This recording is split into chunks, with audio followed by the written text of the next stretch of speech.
Don't touch me. Catherine Sterling yanked both hands behind her back. The black man's outstretched hand hung frozen in the air between them. Security really needs to check badges more carefully, she said loud enough for the entire ballroom to hear. Anyone can just walk in here now. 500 real estate executives turned to stare. The silence was deafening. What Catherine didn't know what would destroy everything she'd built in exactly 72 hours was that this man controlled $3.5 billion. He was the mystery investor she'd been desperately searching for all morning, and she'd just spit in his face. Have you ever watched someone burn their entire life to the ground in 8 seconds? Comment below with your city, so I can see how far this story travels. I said, don't touch me. Catherine Sterling's voice cut through the ballroom like a knife. She stepped backward, her eyes traveling from Marcus Thompson's face down to his plain black t-shirt, his dark jeans, his simple leather shoes. Her lip curled. This is a conference for actual investors, she continued. Real money, not whatever this is. She waved her hand at him like she was shooing away a stray dog. Marcus Thompson stood perfectly still. His hand remained extended for exactly 3 more seconds. Then he lowered it slowly, deliberately, and adjusted his cufflinks. I apologize if he began. You apologize. Catherine laughed. The sound was sharp, brittle. Do you even know where you are? This is the Miami Grand Real Estate Summit. Billion-dollar deals happen here, not diversity theater. Someone in the crowd inhaled sharply. Marcus said nothing. Let me guess. Catherine continued warming to her performance. Someone told you this was a great networking opportunity. Someone said you should put yourself out there. Well, here's some free advice. She leaned closer, lowering her voice to a stage whisper that carried across the silent room. Know your place. Still, Marcus said nothing. His face remained calm, almost peaceful. This seemed to infuriate her more. What's wrong, Cat? Got your tongue? She turned to her circle of executives, all frozen with champagne glasses halfway to their lips. I bet he can't even spell real estate investment trust. Probably thinks REIT is a type of cracker. One executive, her CFO, a gray-haired man named Peterson, touched her elbow. Catherine, maybe we should... She shook him off violently. I'm making a point, Richard. Standards matter. This is exactly what's wrong with the industry today. Everyone thinks they deserve a seat at the table just because they showed up. Marcus finally spoke. His voice was quiet, steady, almost gentle. I understand completely, Ms. Sterling. Oh, so you know my name. Catherine's eyebrows rose. Been doing your homework? Let me save you some time. Sterling Properties doesn't do charity investments. We don't do minority outreach programs. We do business with serious people. I can see that. Good. She turned her back to him. Now move. You're blocking my view of the stage. The actual keynote speaker should be starting soon. Marcus adjusted his cufflinks again. Tom Ford, $500. Not that, Catherine noticed, and smiled slightly. Good luck with your presentation today, Ms. Sterling. I hope you find what you're looking for. He turned and walked away. No hurry, no anger, just quiet dignity that somehow made the moment worse. Behind him, Catherine's laugh rang out across the ballroom.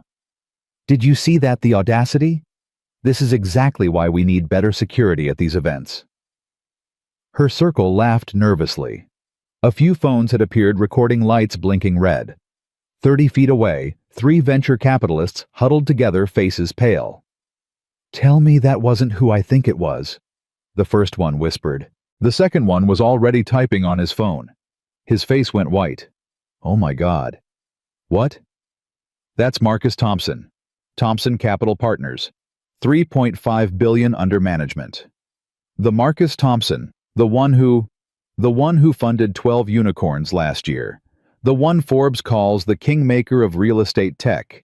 The one who's supposedly here as the mystery keynote speaker tomorrow. They looked across the room at Catherine, still holding court, still laughing, still completely oblivious.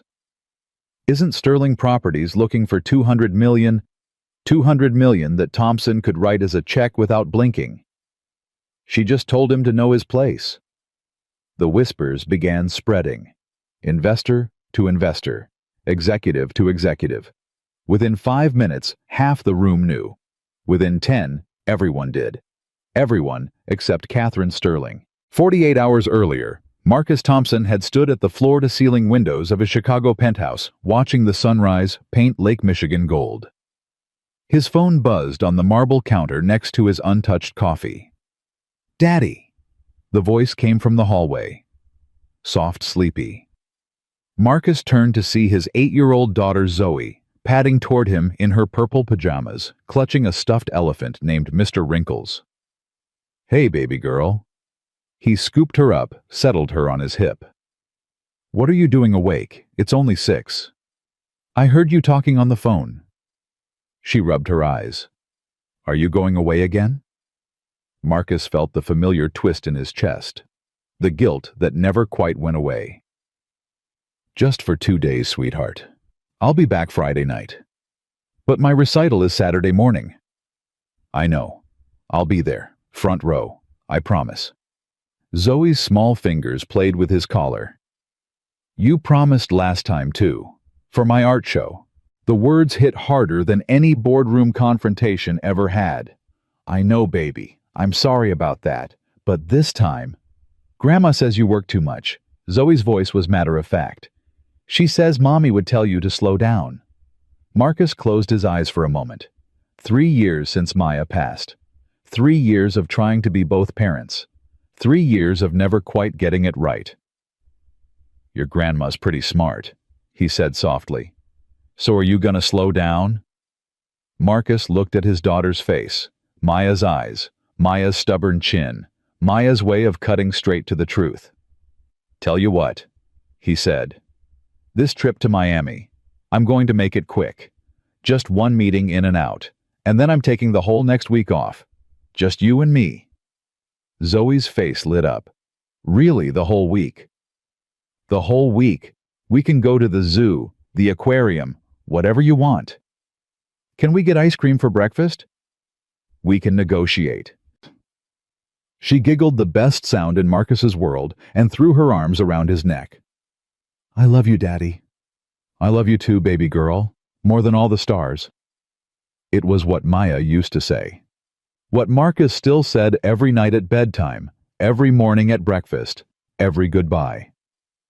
Zoe pulled back, suddenly serious. "Daddy, why do you have to go to Miami?" "There's a company there that needs help. They do real estate stuff helping people find homes, but they're in trouble, and I might be able to help them." "Are they nice people?" Marcus thought about the file his team had prepared on Sterling Properties, the revenue projections, the market position, the leadership team's background. "I don't know yet, sweetheart. That's what I'm going to find out." "Mommy always said you can tell nice people by how they treat waiters." Marcus smiled. Maya's wisdom living on through their daughter. "Your mommy was right about everything." "She was right about you too." Zoe touched his cheek with her small hand. "She said you were the best man she ever knew." The lump in Marcus's throat made it hard to speak. "I'm trying to be baby. Every day I'm trying." Yeah. 2 hours later, Marcus sat in his home office, video conferencing with his managing partner, David Chen. "The Sterling Properties file is complete," David said. "I'm sending it to you now." Marcus scrolled through the document on his tablet. Revenue declining. Cash reserves critical. Board pushing for emergency funding. How desperate are they? 45 days until they fold. They need 200 million minimum. We're the only fund still willing to take a meeting. What happened to the other investors? David hesitated. Concerns about leadership. What kind of concerns? Nothing documented, just whispers. Former employees talking about culture problems. A few harassment complaints that were settled quietly. David paused. The CEO, Catherine Sterling. She's got a reputation. What kind of reputation? The kind where people stop talking when she walks into a room. The kind where turnover in the executive suite is 40% annually. The kind where the diversity page on their website shows stock photos instead of actual employees. Marcus looked at the leadership team photo on his screen. 8 executives, all white, in one of the most diverse cities in America. But the technology is solid. The technology is excellent, revolutionary even. Their platform could transform commercial real estate transactions. That's why I think it's worth a look despite the red flags. Marcus thought about Zoe's words. You can tell nice people by how they treat waiters. Book me a flight to Miami, he said. But David, don't announce who I am. I want to observe first. You're doing the plain clothes thing again. People show you who they really are when they think you have nothing. And if Sterling turns out to be everything the whispers say... Marcus looked at the photo of Maya on his desk. Her smile, her eyes, her unwavering moral compass that had made him a better man every day they were together. Then we walk away, he said. Some deals aren't worth any amount of money. Across the country in Miami, Catherine Sterling's morning was not going as planned. What do you mean Blackstone canceled? Her voice echoed off the marble floors of her office. Her assistant Jennifer flinched. They said scheduling conflicts, same as Goldman and Morgan Stanley. 3 of the biggest real estate investors in the country all have scheduling conflicts on the same day. I'm just telling you what they said. Catherine's hand tightened around her coffee cup. The knuckles went white. This is sabotage. Someone's talking to them. Someone's poisoning the well. Catherine, maybe if we... Get out. But the board meeting... I said get out. Jennifer fled. The door closed with a soft click that somehow sounded like a gunshot. Catherine stood alone in her corner office, 40 floors above Miami Beach. The view that used to make her feel powerful now felt like a reminder of how far she had to fall. $200 million. That's what she needed. That's what stood between Sterling Properties and complete collapse. Her phone buzzed. Text from Peterson, her CFO. Cash position update, 38 days of runway. Board wants answers. 38 days. Just over a month before everything she'd built, everything her father had given her, crumbled to nothing. She walked to the window, pressed her forehead against the cool glass. Sterling Properties had been worth $800 million 3 years ago. Cutting-edge technology, blue-chip clients, magazine covers celebrating Catherine as a visionary. Then the competitors came. The clients left. The board started asking questions she couldn't answer. Now she was worth $400 million on paper and dropping every day. Her phone buzzed again. This time, a text from the conference organizer. Confirmed mystery investor arriving tomorrow. Major fund billions under management. Very interested in real estate tech. Wants to stay anonymous until keynote. Catherine's heart lifted slightly. A mystery investor. Billions under management. This could be it. This could be the lifeline she needed. She typed back, "Who is it?" He prefers anonymity.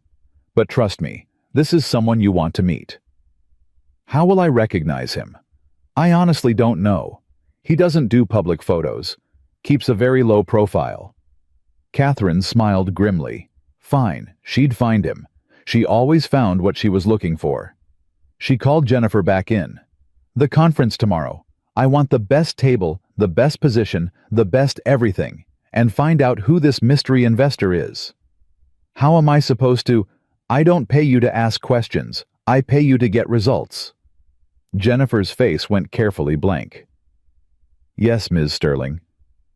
And get me another coffee. This one's cold. You just got that one 5 minutes. Did I stutter? Jennifer turned and left. Her shoulders were hunched, her head down. Catherine didn't notice. She was already back at the window calculating, planning, scheming. The mystery investor would save her. He had to. She just had to find him and make him understand what Sterling Properties could become with the right funding. She just had to make him see her value. The morning of the conference, Marcus woke early in his Miami hotel room. He'd chosen a mid-range Marriott instead of the Four Seasons where the conference was centered. Less chance of being recognized, more chance of observing how people really behaved. His phone showed a photo from Zoe sent by his mother who was watching her. "Made you a good luck picture, Daddy. It's you and me and Mommy watching from heaven." The crayon drawing showed 3 figures, one tall, one small one, floating on a cloud with angel wings. Hearts surrounded all of them. Marcus saved the image to his favorites folder. Right next to the last photo he had of Maya taken 2 weeks before she died. She'd been so thin by then. The cancer had stolen her body piece by piece. But her eyes, those eyes, still sparkled with life, with love, with the fierce determination that had made her the best person Marcus had ever known. "I'm trying, Maya," he whispered to the empty room. "I'm trying to teach her right. I'm trying to be the man you believed I could be." He showered, dressed simply, black t-shirt, dark jeans, minimal jewelry except his wedding ring, which he still wore, and headed to the conference center.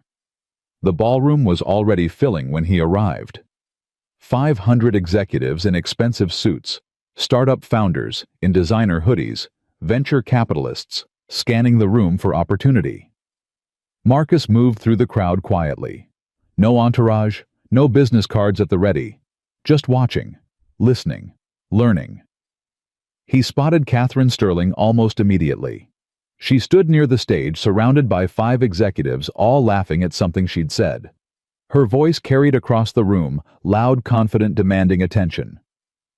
"The problem with real estate today is everyone thinks they're an expert," she was saying. "They watch a few YouTube videos and suddenly they want to flip houses. It's pathetic, really." Her circle nodded eagerly. One man laughed a little too hard at her joke. Marcus watched how she treated the waiter who offered her champagne. Didn't look at him. Didn't thank him. Took the glass like she was owed it. He watched how she dismissed her assistant with a wave of her hand. "No, please. No, thank you." Just expectation of compliance.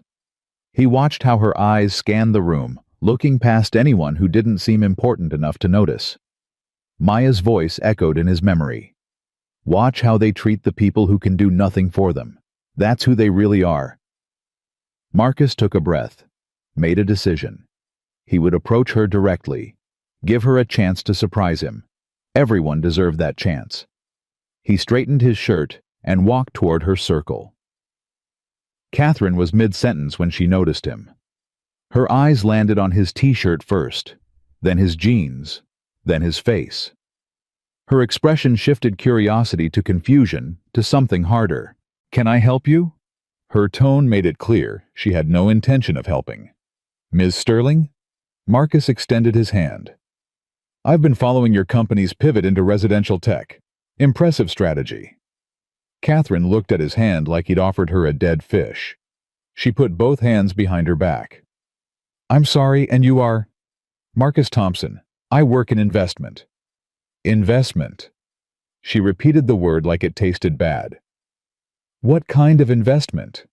"Real estate primarily. That's why I wanted to introduce myself. Sterling Properties has interesting potential." Catherine's eyes narrowed. She looked him up and down again, slowly, deliberately. "No offense, but this conference has standards." Her voice was ice. "The registration fee alone is $20,000. Not exactly something you'd find on Groupon." Someone in her circle shifted uncomfortably. "I assure you, I'm registered," Marcus said calmly. "Really?" Catherine tilted her head. "And which fund are you with?" "I know everyone in this industry worth knowing." "Thompson Capital Partners." She laughed. "Never heard of it. Must be one of those affirmative action startups. You know, the ones that get government grants for meeting diversity quotas?" The air in the circle went cold. "Actually," one of her executives began. "Richard, please." Catherine held up a hand. "I'm handling this." She stepped closer to Marcus, lowering her voice to a stage whisper. "Look, I'm sure you're very proud of whatever little operation you're running. And I'm sure someone told you that showing up at events like this would help you make connections. But here's the thing about connections. She smiled thinly. They only work when both parties have something to offer. And you don't think I have anything to offer? I think. She paused, looked him over one more time. I think you should find the student mixer. It's probably more your speed. I see. Do you? Her voice hardened. Because I don't think you do. This is my world. These are my people. And I don't have time to educate every diversity hire who wanders in hoping for a mentor. Marcus lowered his hand slowly. I understand completely, Miss Sterling. Good. Then you understand you should leave. I was actually hoping to discuss. I said leave. She turned her back to him. Security really should be more careful about badges, she announced to her circle loud enough for everyone nearby to hear. Honestly, anyone can just walk in off the street these days. Her CFO Peterson grabbed her arm. Catherine, stop. Stop what maintaining standards. This is exactly what's wrong with... Catherine. Peterson's voice was urgent, terrified. That's Marcus Thompson. The Marcus Thompson. He's worth over $1 billion. His fund controls $3.5 billion. Catherine's face froze. He's the mystery investor, Peterson continued. The keynote speaker, the one everyone's been waiting for. For 3 seconds, nobody moved. Then Catherine spun around. But Marcus was already walking away, unhurried, dignified, gone. Wait. Catherine's voice cracked. Mr. Thompson, there's been a misunderstanding. He didn't turn back. Mr. Thompson. The ballroom had gone completely silent. 500 people watched Catherine Sterling chase after the man she'd just humiliated. Marcus paused at the exit, turned slightly. Good luck with your presentation, Ms. Sterling, he said. I hope you find what you're looking for. Then he walked out, and Catherine Sterling's world began to collapse. Behind her, phones emerged from pockets. Recording lights blinked red. Someone was already typing on Twitter. The first post went live within 60 seconds. Just watched a CEO refuse to shake a black investor's hand and tell him to know his place. Real estate industry showing its true colors. Hat Miami Summit. Ashworth racism. Within 5 minutes, 17 retweets. Within 10, 200. Catherine stood frozen in the center of the ballroom, surrounded by her executives, completely unaware that she'd just destroyed herself on camera in front of the entire world. Peterson grabbed her elbow. We need to talk. Now. Not now. I need to find him. I need to explain. Catherine. Peterson's voice was shaking. You're trending on Twitter. What? He held up his phone. Catherine watched herself in high-definition video. Her own voice dripping with contempt. I don't shake hands with people who can't spell real estate investment trust. The view counter climbed as she watched. 10,000, 20,000, 50,000. Her CFO's face was gray. Catherine, what have you done? She couldn't answer. She couldn't breathe. She'd found her mystery investor, and she'd just told him to know his place. Peterson pulled Catherine into a side hallway away from the phones, away from the stairs, away from the disaster she'd just created. What were you thinking? His voice was a harsh whisper. What in God's name were you thinking? I didn't know who he was? Catherine's voice sounded strange to her own ears. Hollow. Distant.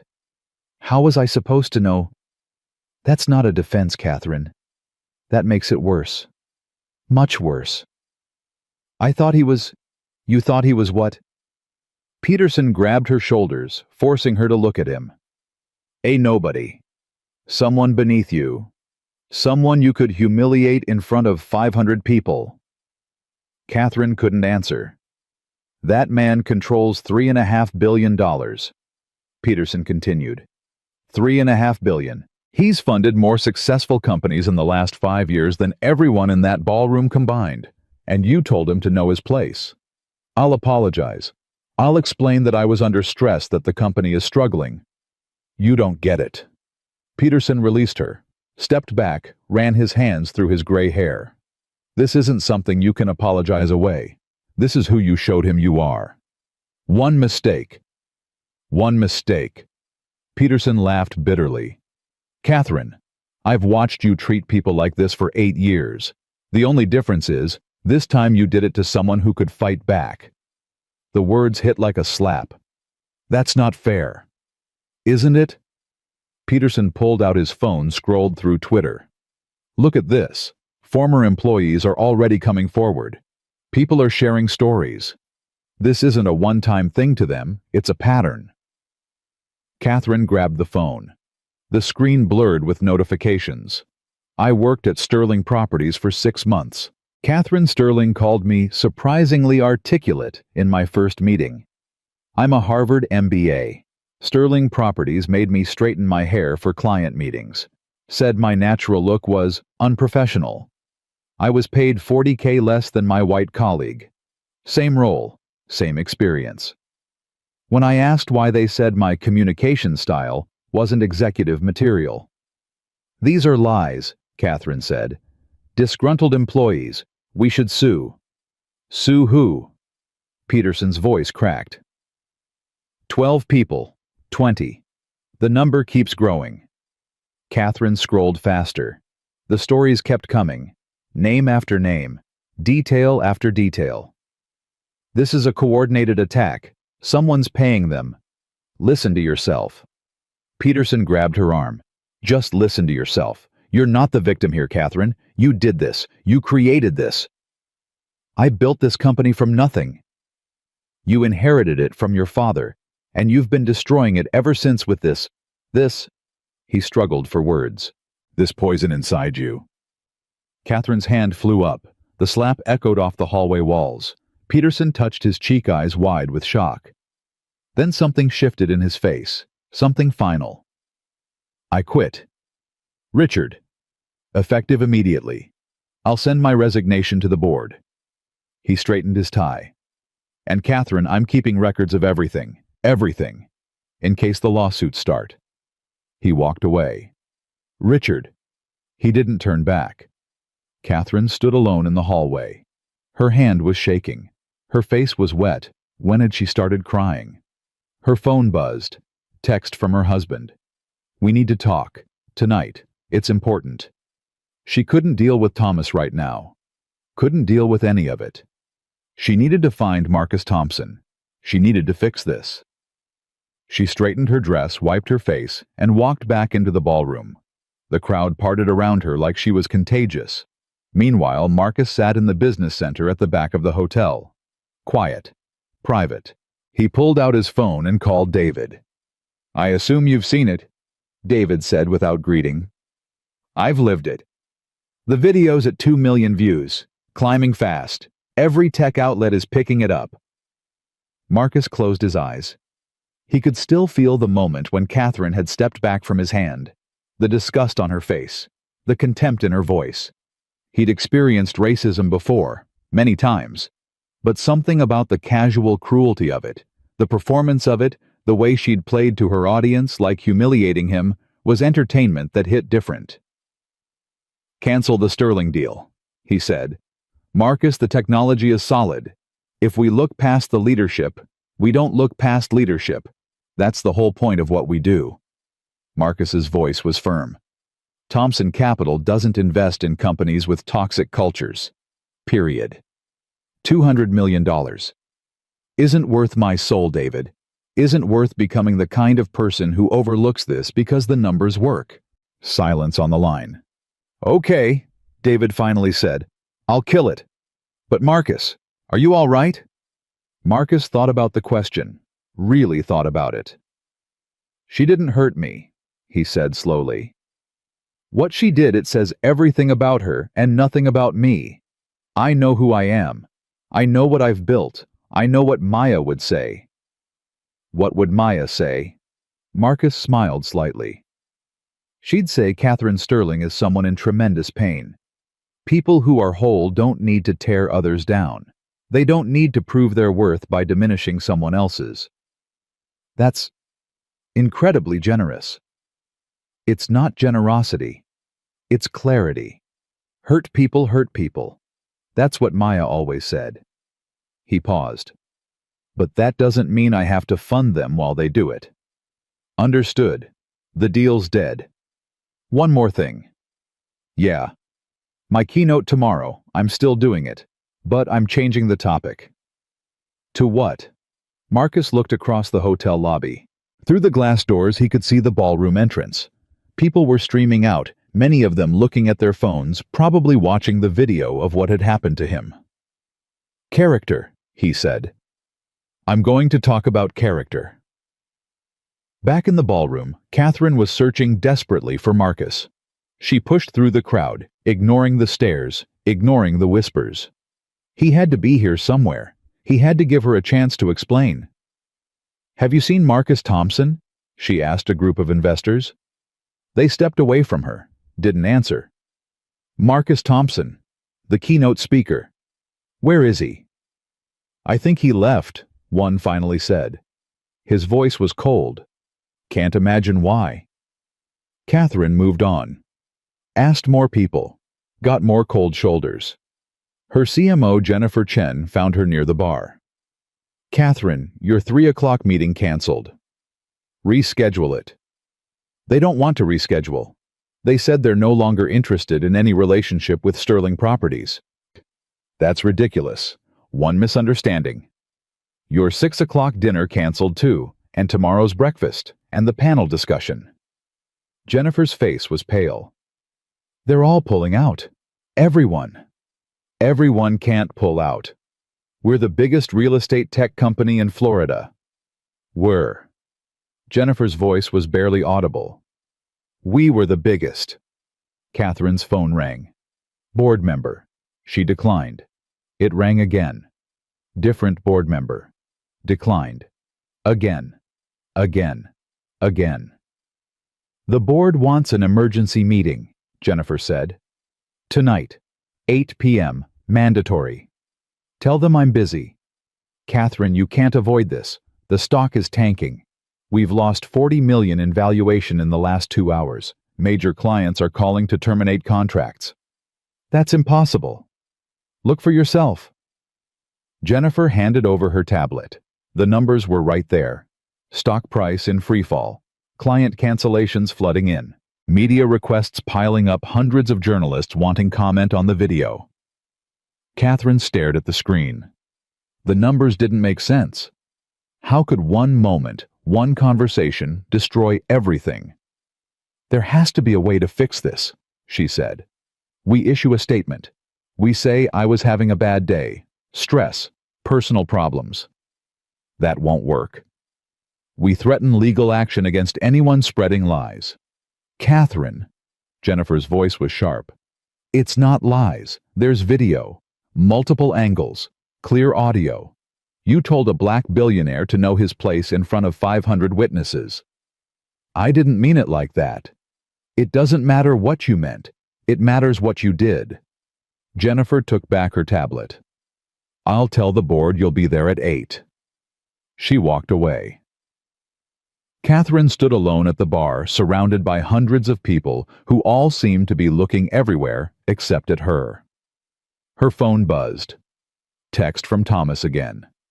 I know you're busy, but we really need to talk. I've made a decision. She couldn't think about Thomas right now. Couldn't think about anything except finding Marcus Thompson and making him understand that this wasn't who she really was.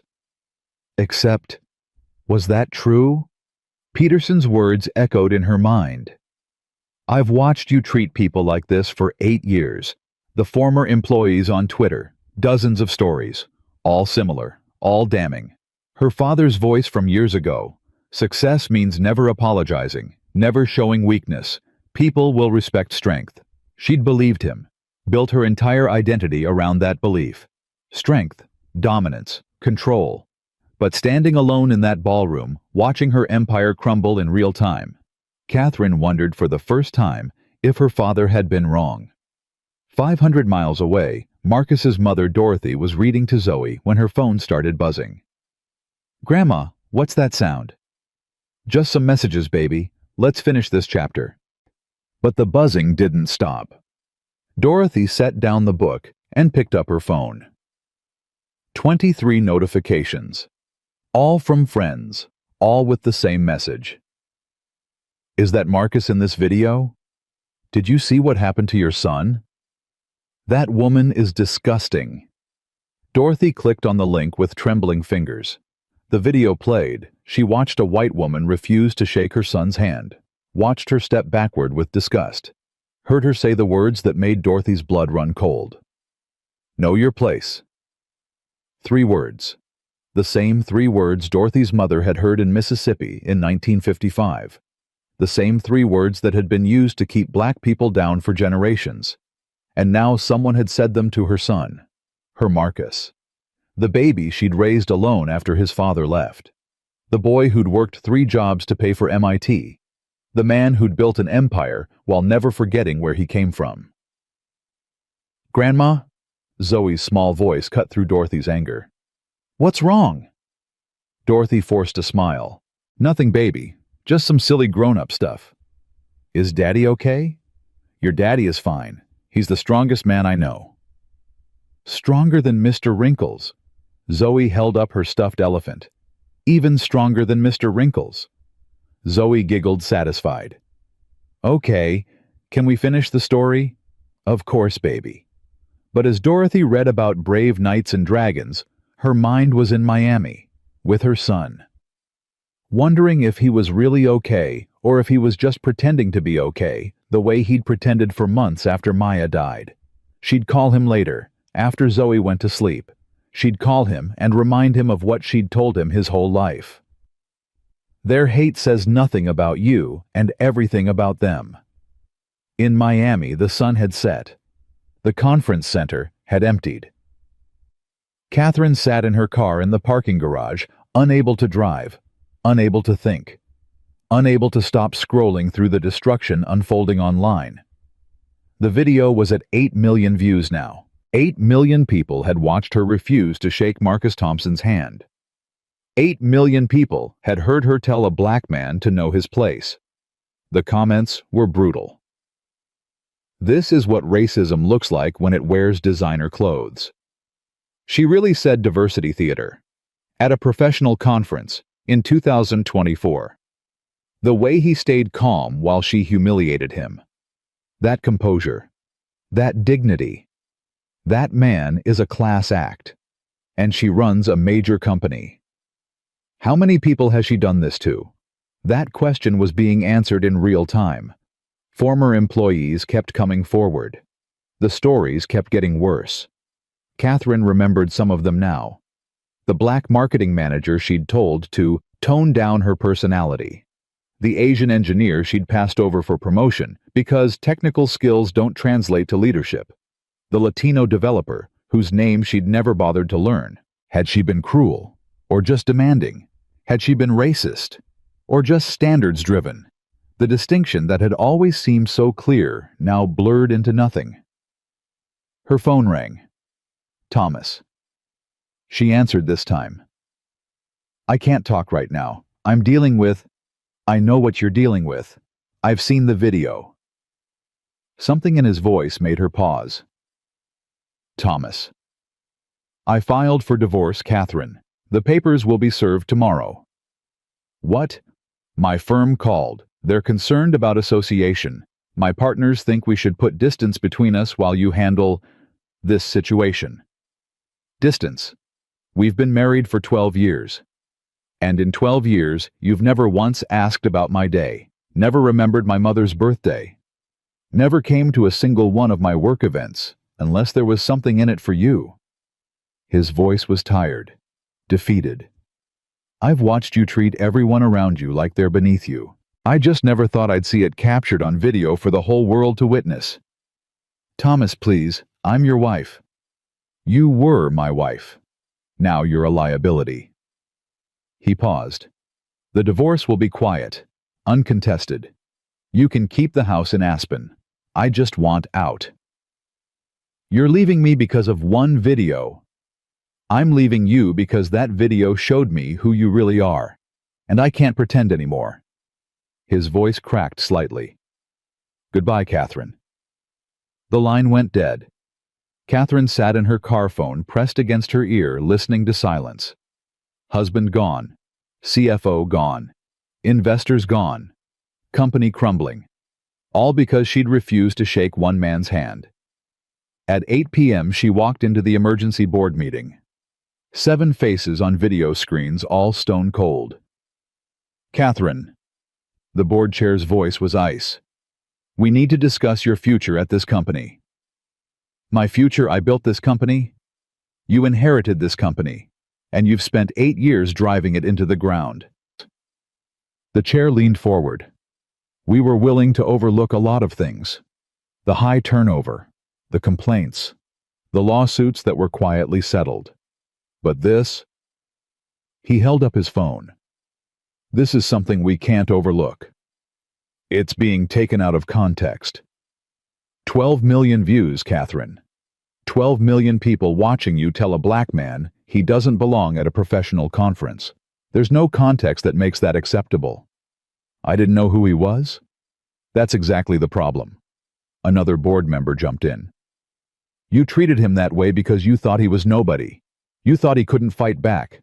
That's not a defense, it's a confession. Catherine's mouth opened, closed. She had no response. The EEOC is launching an investigation, the chair continued. Former employees are filing formal complaints. 3 major clients have already terminated contracts, and 4 more are reviewing their relationship with us. Our stock is down 23% since this morning. It will recover. It won't. The chair's voice was final. Not with you at the helm. Your name is toxic now. No investor will touch us. No client wants their brand associated with us. No talented employee will want to work here. So what do you want me to do? Resign. Tonight. Effective immediately. We'll issue a joint statement about a mutual decision to part ways. You'll retain your vested equity, approximately $14 million. You'll sign a non-disclosure agreement and walk away quietly. And if I don't, we terminate you for cause. Morality clause violation. You lose all unvested equity and bonuses. You leave with roughly $3 million. The chair paused. And we release a statement making clear exactly why you were fired. Catherine looked around the screens. 7 faces. Not one showed sympathy. You can't do this. I'm the majority shareholder. You're a 23% shareholder, Catherine. The board controls the company. The chair folded his hands. You have until 9 a.m. tomorrow to decide. We strongly recommend resignation. It's better for everyone. Including you. Including you. He leaned forward. Catherine, I've known you for 15 years. I knew your father. I've watched you build on his legacy and then slowly destroy it. This isn't how any of us wanted things to end, but you've given us no choice. The screen went black. Catherine sat alone in the conference room. $14 million or $3 million. Those were her options. A week ago, she'd been worth $42 million. Now she might walk away with 3, all because she'd refused to shake one man's hand. Her phone buzzed. Text from her assistant, Jennifer. Your meeting with the PR crisis team is canceled. They said they can't help. Direct quote.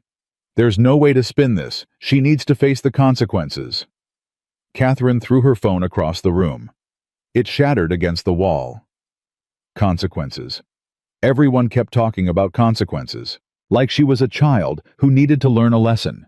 She was Catherine Sterling. She'd been on the cover of Forbes. She'd been called a visionary. She'd been invited to speak at conferences around the world about leadership and innovation. And now she was nothing. Because of one moment, one decision, one refusal. She thought about Marcus Thompson. The calm look on his face as she'd humiliated him. The dignity in his voice as he'd said, "Good luck with your presentation." He'd known. Even then, he'd known how this would end. and he'd still wished her luck. Why? In his hotel room, Marcus was FaceTiming with Zoe before her bedtime. "Daddy, Grandma showed me a video today, but she turned it off really fast." Zoe's face was curious. "What happened in Miami?" Marcus considered his answer carefully. "I met someone who wasn't very nice, baby. She hurt my feelings." "What did she do?" "She didn't want to shake my hand, and she said some mean things." Zoe's face scrunched up. "Why didn't she want to shake your hand?" "You have nice hands." Marcus laughed softly. "Thank you, sweetheart. I think she was scared." "Scared of what?" "That's a good question." Marcus paused. Sometimes people are scared of things that are different from them. Sometimes they're scared because they feel bad about themselves and they think being mean will make them feel better. Did it make her feel better? No, I don't think it did. Zoe thought about this. Mommy said hurting people doesn't fix hurt. It just makes more hurt. Marcus's throat tightened. Maya's wisdom living on through their daughter. Your mommy was very smart. She was the smartest. Zoe yawned. Daddy, are you going to be mean back to the lady? No, baby, I'm not. Why not? Because being mean back wouldn't fix anything. It would just make more hurt, like Mommy said. He smiled at her through the screen. And besides, I'd rather spend my energy on people who deserve it. Like you. Zoe giggled. I deserve lots of energy. You deserve all of it. He kissed his finger and pressed it to the screen. I love you, baby girl, more than all the stars. More than all the stars and the moon and the sun. More than everything in the whole universe. I love you too, Daddy. She yawned again. Come home soon. Friday night. I promise. Dorothy's face appeared on screen as she picked up Zoe. Say goodnight to your father. Good night, Daddy. Don't let the mean lady win. The screen went dark. Marcus sat in silence, his daughter's words echoing in his mind. Don't let the mean lady win. He wouldn't. But not by fighting her. Not by destroying her. She was already doing that to herself. He would win by being exactly who Maya had always believed he could be. By building something meaningful. By lifting up the people others overlooked. Tomorrow he would give his keynote. He would talk about character and dignity and what it really meant to be successful. And Catherine Sterling would have to watch. In her empty office, Catherine stared at the shattered remains of her phone. The video was at 15 million views now, climbing toward 20. Tomorrow Marcus Thompson would take the stage. The whole world would watch. And she would have to decide resign quietly with 14 million or fight and lose everything. Her father's voice echoed in her mind. Never apologize. Never show weakness. But her father had never been filmed refusing to shake a black man's hand. Her father had never been called a racist by millions of people. Her father had never watched everything he built crumble in real time. Maybe her father had been wrong about everything. Or maybe he'd just never gotten caught. Catherine pulled her backup phone from her desk drawer. She had one chance. One desperate final chance. She would go to Marcus Thompson's keynote tomorrow. She would find him afterward. She would beg if she had to. Not for the investment. That was gone. For forgiveness. For understanding. For some way to salvage what was left of her life. She didn't know yet that it was far too late for any of that. She didn't know that Marcus had already moved on. She didn't know that the worst was still coming. All she knew was that she'd refused to shake a black man's hand, and now the whole world was watching her fall. Catherine arrived at the conference center at 7 a.m., 2 hours before Marcus's keynote was scheduled to begin. She hadn't slept. Hadn't eaten. Hadn't done anything except stare at the ceiling and watch the view count on that video climb past 25 million. 25 million people had watched her refuse to shake a black man's hand. 25 million people had heard her say, know your place. 25 million people had decided she was a monster. Maybe they were right. She found a seat in the back corner of the ballroom, pulled her baseball cap low, kept her sunglasses on. If anyone recognized her, they didn't approach. The few people who glanced her way quickly looked elsewhere. Toxic. That's what the board chair had called her. Toxic. One word that erased 8 years of work. One word that made her untouchable. The ballroom filled slowly, then quickly, then overflowed. People lined the walls. Camera crews from TechCrunch, Bloomberg, CNBC set up in the aisles. Everyone wanted to see Marcus Thompson. Everyone wanted to hear what he would say. About her. About what she'd done. At 8:45, the conference organizer took the stage. The crowd fell silent instantly. Good morning, everyone. Before we begin today's keynote, I want to acknowledge what happened yesterday at this conference. Catherine's stomach clenched. This summit is meant to be a place where professionals can connect regardless of their background. What occurred yesterday was unacceptable and does not represent our values. We're committed to ensuring every attendee feels welcome and respected.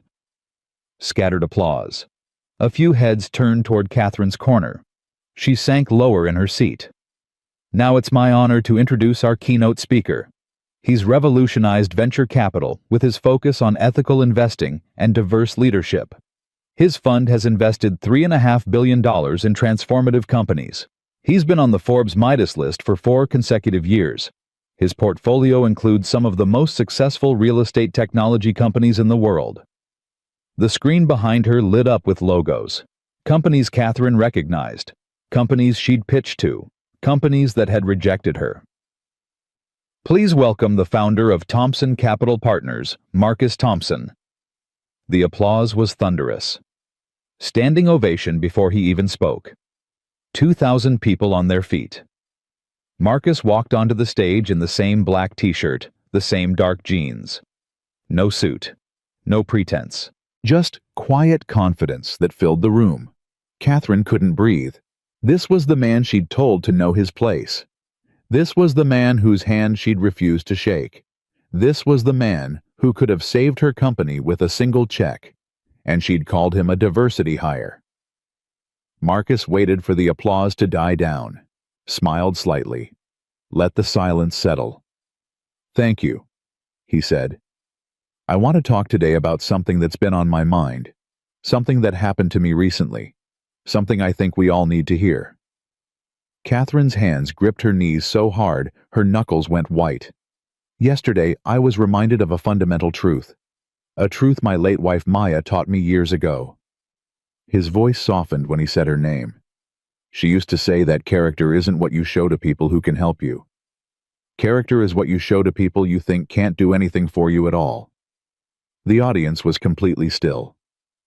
I dressed simply for this conference. No designer labels. No obvious signals of wealth. I wanted to see how people would treat someone they thought was nobody. He paused. I learned a lot. Someone in the crowd coughed. The sound was startling in the silence. I learned that most people here are genuine, kind, welcoming. They shook my hand, asked about my background, treated me with respect, even when they didn't know who I was. Catherine felt a flicker of hope. Maybe he wouldn't mention her directly. Maybe he would take the high road. But I also learned that some people only see value in others when they know what they can get from them. Some people look at someone's appearance and make instant judgments about their worth, their intelligence, their right to be in the room. The hope died. I was told yesterday to know my place. Marcus's voice remained calm, even. Almost gentle. I was asked if I could spell basic industry terms. I was called a diversity hire. My hand was refused because the person assumed I had nothing to offer. 2,000 heads turned toward the back corner. Toward Catherine. She wanted to disappear. Wanted the floor to open up and swallow her whole. But there was nowhere to hide. I'm not sharing this to shame anyone, Marcus continued. I'm sharing it because it happens every day. To people who look like me. To people who don't fit someone's image of what success should look like. It happens in boardrooms and conference halls and elevators, and mostly it happens in silence. Because the people it happens to have learned, there's no point in speaking up. He paused. Let the words settle. But here's what I want you to understand. That moment yesterday, it didn't diminish me. It revealed something about the person who did it, about their fears, their insecurities, their need to feel superior by making someone else feel small. Catherine's eyes burned. She blinked rapidly. My daughter asked me last night why some people are mean. Marcus smiled slightly. I told her what Maya always said, hurt people. But healed people, they build. They lift others up. They create spaces where everyone belongs. The audience was transfixed. Thompson Capital was built on a simple principle: invest in character, not just numbers. Look for leaders who treat the janitor the same way they treat the CEO. Because how someone treats people they think don't matter tells you everything about who they really are. He clicked to a new slide. Numbers, statistics, success stories. In the past 5 years, we've invested in 43 companies led by people others overlooked. Founders who didn't fit the traditional mold. Women, people of color, immigrants, people from poverty who built themselves up with nothing but talent and determination. The logos appeared on screen. Household names, billion-dollar valuations. Combined, these companies are worth $12 billion. They employ 23,000 people. They've changed industries and improved millions of lives. And almost every single one of those founders has a story just like mine. A story about being dismissed, being underestimated, being told they didn't belong. He paused again. But they proved everyone wrong. Not through anger, not through revenge. Through excellence. Through refusing to let other people's limitations define their potential. The applause started spontaneously. Grew. Swelled into something overwhelming. Marcus waited for it to subside. I came to this conference looking for a company to invest in. A real estate technology company that could transform the industry. He glanced toward Catherine's corner. I found what I was looking for, but not where I expected. Catherine's heart stopped. This morning, Thompson Capital is announcing a $200 million investment in Horizon Real Estate Technologies. Gasps rippled through the audience. Horizon was founded 3 years ago by Jasmine Williams, a black woman who left a toxic workplace to build something better. Her platform does everything Sterling Properties technology does, but more efficiently, more ethically, and with a team that looks like America. The screen changed. A young black woman appeared, smiling confidently. Jasmine will be joining me on stage in a moment. But first, I want to say something directly to anyone who's ever been made to feel less than. Anyone who's been told to know their place. Anyone who's been dismissed before they could prove their worth. His voice dropped. Intimate. Personal. Your worth isn't determined by their bias. It's proven by your character, your work, your refusal to shrink. They will underestimate you. Let them. Then show them what underestimated looks like when it has a billion-dollar exit. The standing ovation lasted 3 full minutes. Catherine sat frozen in her seat. $200 million. He'd given $200 million to her competitor. A competitor she'd never even heard of. A competitor founded by someone named Jasmine Williams. The name echoed in her mind. Jasmine Williams. Why did that sound familiar? Then she remembered.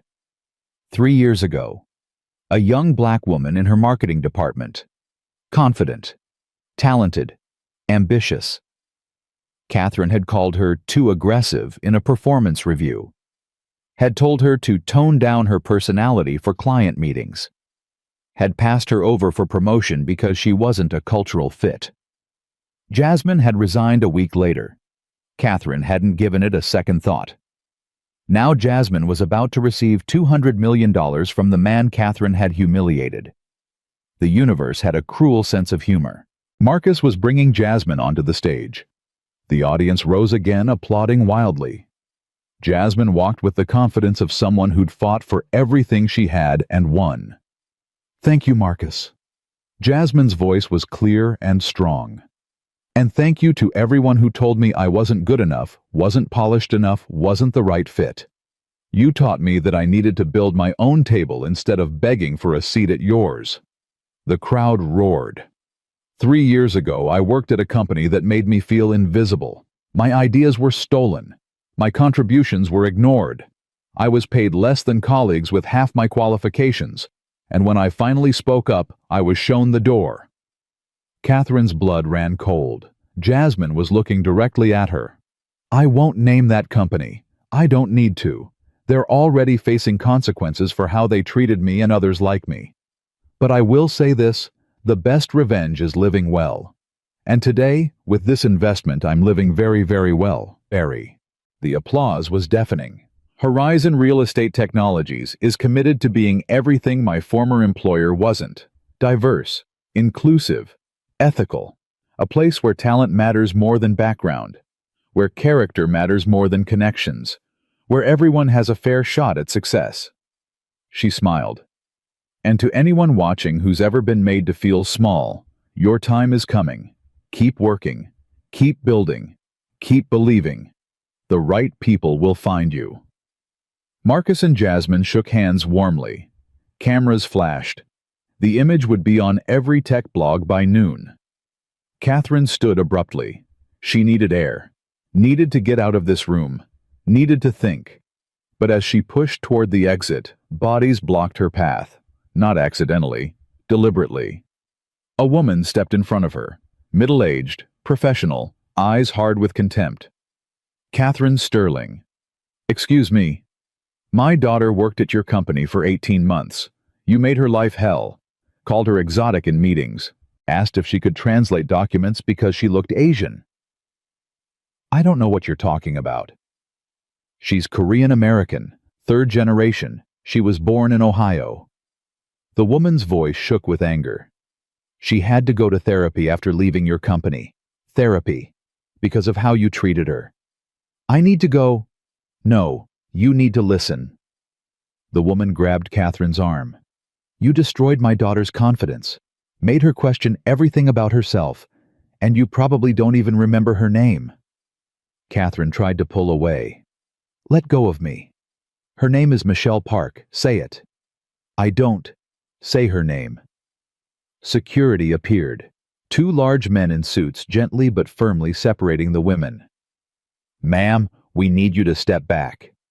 She's a monster, the woman shouted as she was led away. She destroyed my daughter. She destroys everyone. The crowd parted around Catherine. No one came to her defense. No one offered comfort. They just watched phones out recording another humiliation. Catherine fled. She made it to the hallway outside the ballroom before her legs gave out. She slumped against the wall, breathing hard, fighting the panic rising in her chest. Everything was falling apart. Everything she'd built. Everything she'd believed about herself. Ms. Sterling. She looked up. The conference organizer stood a few feet away, face carefully neutral. What? Mr. Thompson has agreed to a brief meeting with you, 5 minutes, in the green room. Catherine's heart lurched.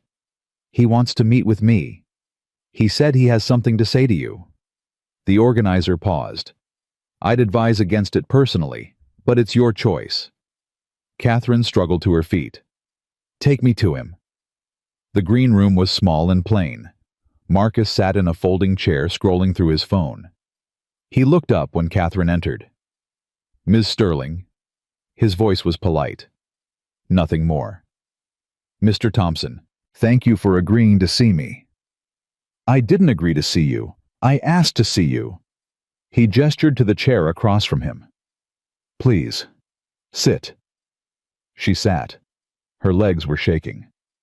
I wanted to tell you something, Marcus said. Something I should have said yesterday. I'm so sorry. He held up a hand. Please, let me finish. Catherine fell silent. Yesterday, when you refused to shake my hand, I felt something I hadn't felt in a long time. I felt invisible. I felt like nothing I'd accomplished mattered because of the color of my skin. I didn't mean... You meant exactly what you showed. His voice was calm but firm. "You saw a black man in casual clothes, and you decided I was beneath you. You decided I had no right to be in your space. You decided I was someone you could humiliate without consequence. I made a mistake. You made a choice that revealed who you really are when you think no one important is watching." He leaned forward. "But here's what I wanted to tell you, Ms. Sterling. What you did to me, it didn't hurt me. Not really. I know who I am. I know what I've built. I know what my wife believed I could become." Catherine's eyes dropped to the wedding ring still on his finger. "What hurt me was realizing how many people you've done this to who couldn't fight back. How many employees you've diminished, how many careers you've derailed, how many people walked away from your company feeling the way you tried to make me feel. I never intended. Intent doesn't matter when the impact is destruction." Marcus stood. "I'm not going to invest in your company. That decision was made yesterday and it's final. But I wanted you to know why. Because of what I said. Because of who you are. And who you are isn't someone Thompson Capital does business with." He picked up his phone, slipped it into his pocket. "My daughter asked me last night if I was going to be mean back to you. I told her no, because being mean doesn't fix anything. It just creates more hurt." Catherine's eyes burned. "What am I supposed to do now?" "I don't know." Marcus's voice was almost gentle. "But I'd suggest starting with an honest look in the mirror. Not at your career, or your company, or your reputation. At yourself. At the person you've become. At whether that's the person you want to be. I built everything. You inherited everything." The gentleness faded. "Your father gave you a company connections opportunities that most people could never dream of. And you used all of that to make others feel small, to gatekeep success, to decide who deserved a chance and who didn't, based on nothing but your own prejudice." Catherine had no response. "I grew up in poverty on the south side of Chicago." Marcus moved toward the door. "My mother worked 3 jobs to keep us fed. I earned everything I have through work and sacrifice, and refusing to let people like you define my limits. You've never had to fight for anything in your life, and it shows." "Mr. Thompson." "This conversation is over, Ms. Sterling." He paused at the door. "I hope you find whatever it is you're looking for. I hope you become someone better. But that's your journey, not mine. I have somewhere more important to be." "Where?" "Home." For the first time he smiled. "My daughter has a recital tomorrow. I promised I'd be there." He walked out. Catherine sat alone in the green room surrounded by silence. Her phone buzzed. Text from the board chair. "Your time is up. What's your decision?" She stared at the screen. $14 million to resign quietly. $3 million to fight and lose. Either way, she'd lost everything that actually mattered. Her father's voice echoed in her mind, "Never apologize. Never show weakness." But her father was dead. Had been dead for 10 years. And his advice had brought her here to this moment alone in a folding chair while the world watched her empire burn. She typed her response with trembling fingers. "I'll resign. Send the papers." The reply came immediately. "Wise choice. Press conference at noon. We'll announce the transition together." Catherine set down her phone, pressed her palms against her eyes. 52 years old, divorced, disgraced, destroyed. All because she'd refused to shake one man's hand. Outside, she could hear the conference continuing. Applause, laughter, the sounds of an industry moving on without her. Marcus Thompson was probably at the airport by now, heading home to his daughter, leaving the wreckage of Catherine's life in his rearview mirror. He'd told her to look in the mirror, to see who she'd become. She didn't want to look. She was terrified of what she might find. But sitting in that empty room with nothing left to lose, Catherine realized she had no choice. The woman she'd been for 52 years had destroyed everything. Maybe it was time to become someone else, or maybe it was already too late. Her phone buzzed again. News alert. Breaking Sterling Properties. CEO to resign amid racism scandal. Federal investigation pending. Catherine stared at the headline. The investigation part was new. The board hadn't mentioned anything about a federal investigation. She opened the article with shaking hands. The EEOC has announced a formal investigation into Sterling Properties' hiring practices, following allegations of systematic discrimination. Former employees have filed complaints citing racial bias in hiring, promotion, and compensation decisions spanning 8 years. This investigation will be thorough and comprehensive, an EEOC spokesperson stated. The allegations are serious and warrant a full examination of the company's policies and leadership decisions. Multiple sources indicate that criminal referrals may be forthcoming depending on the investigation's findings. Criminal referrals. Catherine's blood went cold. This wasn't just about losing her company anymore. This was about losing her freedom. She stood on legs that barely held her, walked out of the green room, pushed through the conference center crowds, made it to her car. Then she sat in the parking garage and screamed. She screamed until her throat was raw, until she had nothing left, until the only sound was her own ragged breathing echoing off the concrete walls. When she finally stopped, she looked at herself in the rearview mirror.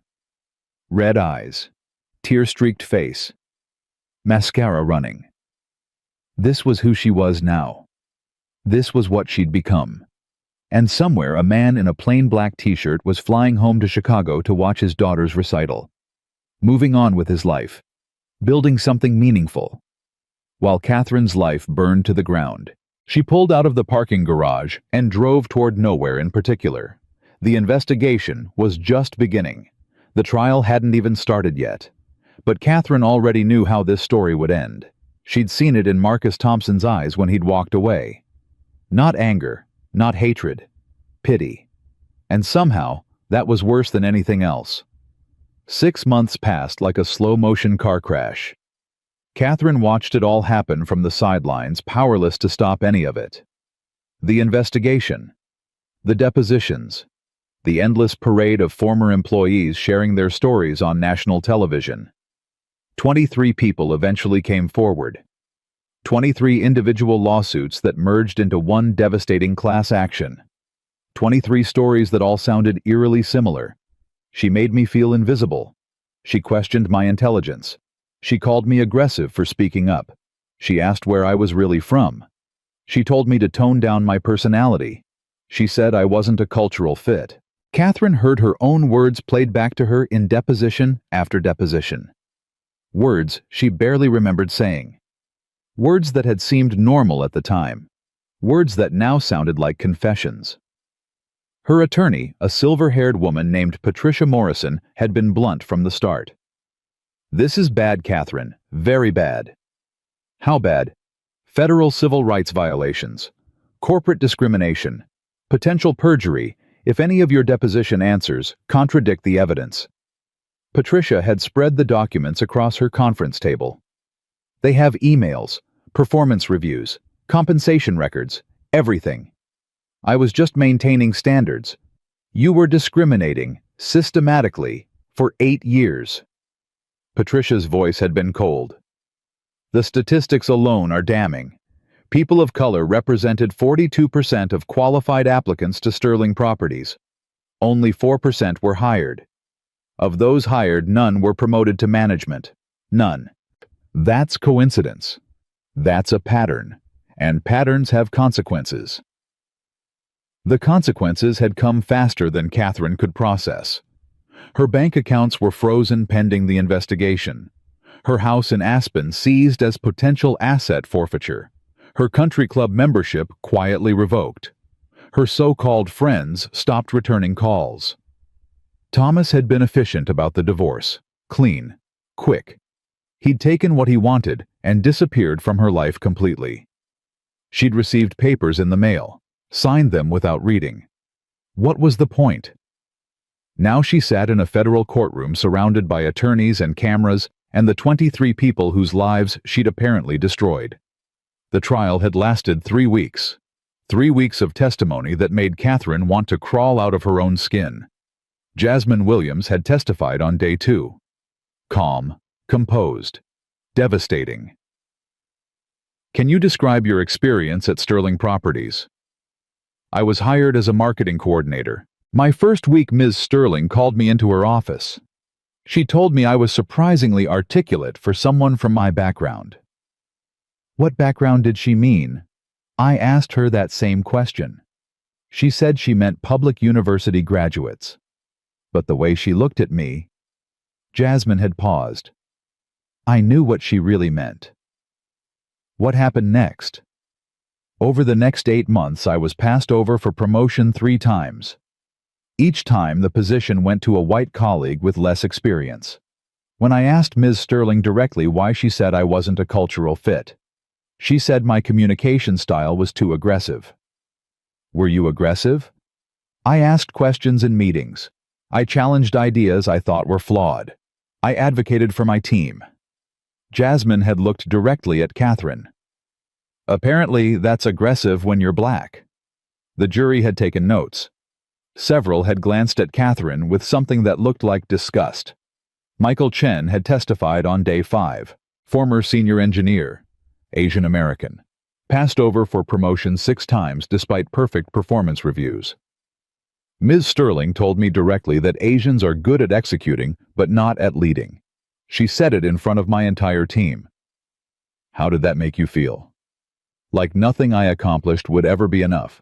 Like my ceiling had been decided before I even started. His voice had cracked slightly. I have a PhD from Stanford. I've published 47 papers. I hold 12 patents. And she told me I couldn't lead because of my race.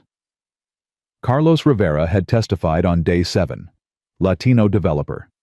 Paid $38,000 less than his white colleague for identical work. When I found out about the pay gap, I went to HR. They said compensation was based on market rates and negotiation outcomes. I asked what I could do to close the gap. They said I should focus on my work and trust the process. Did the gap ever close? No. I left 6 months later. Found out the white colleague I mentioned, he got promoted the week after I resigned, the position I'd applied for 3 times. Story after story, day after day. A portrait of systematic discrimination painted in excruciating detail. Catherine's defense attorney had tried his best. Argued stress. Argued misunderstanding. Argued that standards and cultural fit were legitimate business considerations. The jury hadn't bought it. Now the verdict was coming. Catherine sat rigid in her chair, hands folded on the table, trying to project a calm she didn't feel. The jury filed in. 12 faces. Not one of them would look at her. Has the jury reached a verdict? We have, Your Honor. The foreperson stood. Middle-aged black woman. Eyes hard with conviction. On the count of federal civil rights violations, we find the defendant guilty. Catherine's attorney gripped her arm. The courtroom erupted in whispers. On the count of corporate discrimination, we find the defendant guilty. The whispers grew louder. On the count of fraud, we find the defendant guilty. On the count of perjury, we find the defendant guilty. 4 counts. 4 guilty verdicts. Catherine felt the room spinning around her. The judge banged his gavel. Order. We'll proceed to sentencing in 2 weeks. The defendant will remain free on bail pending sentencing, but her passport is to be surrendered immediately. Catherine stood on legs that felt like water. Her attorney guided her toward the side exit, away from the cameras, away from the crowd of plaintiffs celebrating their victory. Jasmine Williams caught her eye across the courtroom. For a moment, their gazes locked. Catherine expected triumph, expected gloating, expected the kind of cruel satisfaction she herself would have shown in Jasmine's position. Instead, she saw something that looked almost like pity. That was somehow worse. 2 weeks later, Catherine stood before Judge Harrison for sentencing. The courtroom was packed. Media, former employees, curious spectators who wanted to witness the downfall of a woman they'd decided was a monster. Marcus Thompson was not present. He'd given his testimony early in the trial, answered questions with the same quiet dignity he'd shown from the beginning, and returned to Chicago to be with his daughter. He'd moved on. Catherine was still trapped in the wreckage. "Ms. Sterling," Judge Harrison's voice was grave. "Do you have anything to say before I pronounce sentence?" Catherine's attorney had prepared a statement. Remorse, rehabilitation, request for leniency. She set it aside. "Your Honor, I spent my whole life believing that success meant never apologizing, never showing weakness. My father taught me that. I built my identity around it."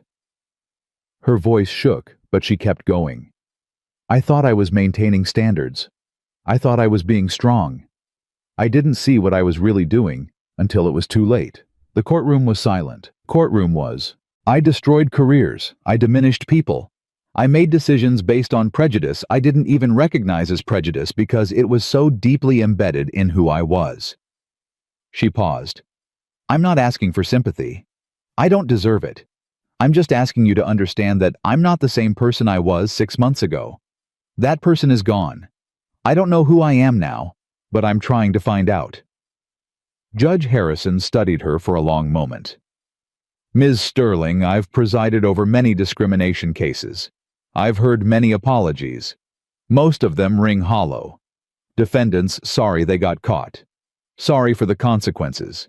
Not sorry for what they actually did." Catherine held her breath. "I believe you may be different. I believe the last 6 months have forced you to confront truths about yourself that you'd spent a lifetime avoiding. But belief doesn't change the facts of this case. 23 people came before this court and described a pattern of cruelty that spanned nearly a decade. 23 people had their careers damaged, their confidence shattered, their faith in justice tested." He leaned forward. "You had every advantage. Wealth, education, opportunity. You used those advantages to gatekeep success based on race. You decided who belonged and who didn't, based on nothing but prejudice. And you did it while believing yourself to be a good person. That may be the most troubling part of all." Catherine felt tears sliding down her face. She didn't wipe them away. "For the crime of federal civil rights violations, I sentence you to 18 months in federal prison. For corporate discrimination, an additional 12 months to run concurrently. For fraud and perjury, 6 months each, also concurrent." 18 months. The number echoed in Catherine's mind. "Additionally, you are fined $300,000. You will complete 500 hours of community service upon release, specifically teaching diversity and inclusion awareness. You are permanently banned from serving as a corporate officer at any publicly traded company." The gavel fell. "Finally, the court finds that due to the personal and egregious nature of your conduct, you are individually liable for damages in the amount of $8.6 million payable to the plaintiffs in this case." $8.6 million. Added to the legal fees, the fines, the divorce settlement. Catherine would be left with almost nothing. Court is adjourned. Officers approached. Catherine's attorney squeezed her shoulder. "Will appeal."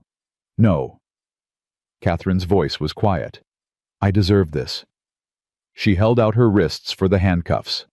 The trial had been national news. The sentencing made it international. In Chicago, Marcus watched the coverage with his mother while Zoe did homework at the kitchen table. "Daddy, what's prison?" Marcus muted the television. "It's a place where people go when they've done something wrong. It's supposed to help them learn to do better." "Is that where the mean lady is going?" "Yes, baby."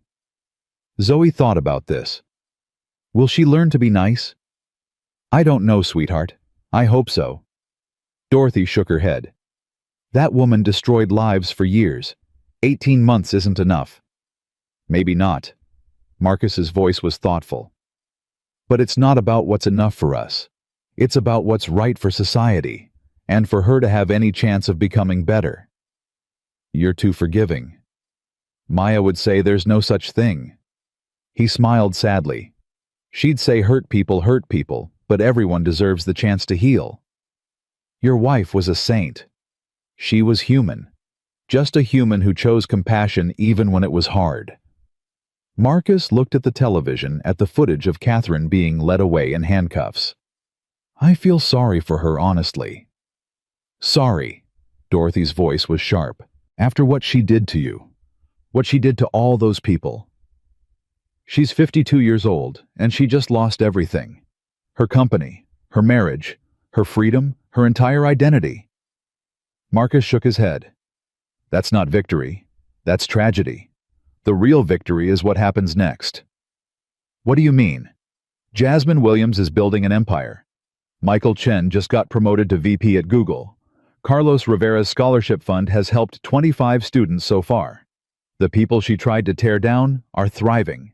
He smiled. That's the victory, not her punishment. Their success. Zoe looked up from her homework. Daddy, if someone is mean to you, are you supposed to be mean back? What do you think, baby? Zoe considered the question seriously. I think being mean back just makes two mean people instead of one. Mommy said we should be so happy and good that mean people feel silly for being mean. Marcus felt his heart swell. Your mommy was very wise. Is the mean lady going to feel silly? Maybe. Eventually. Or maybe she'll just feel sad for a very long time. He knelt beside his daughter.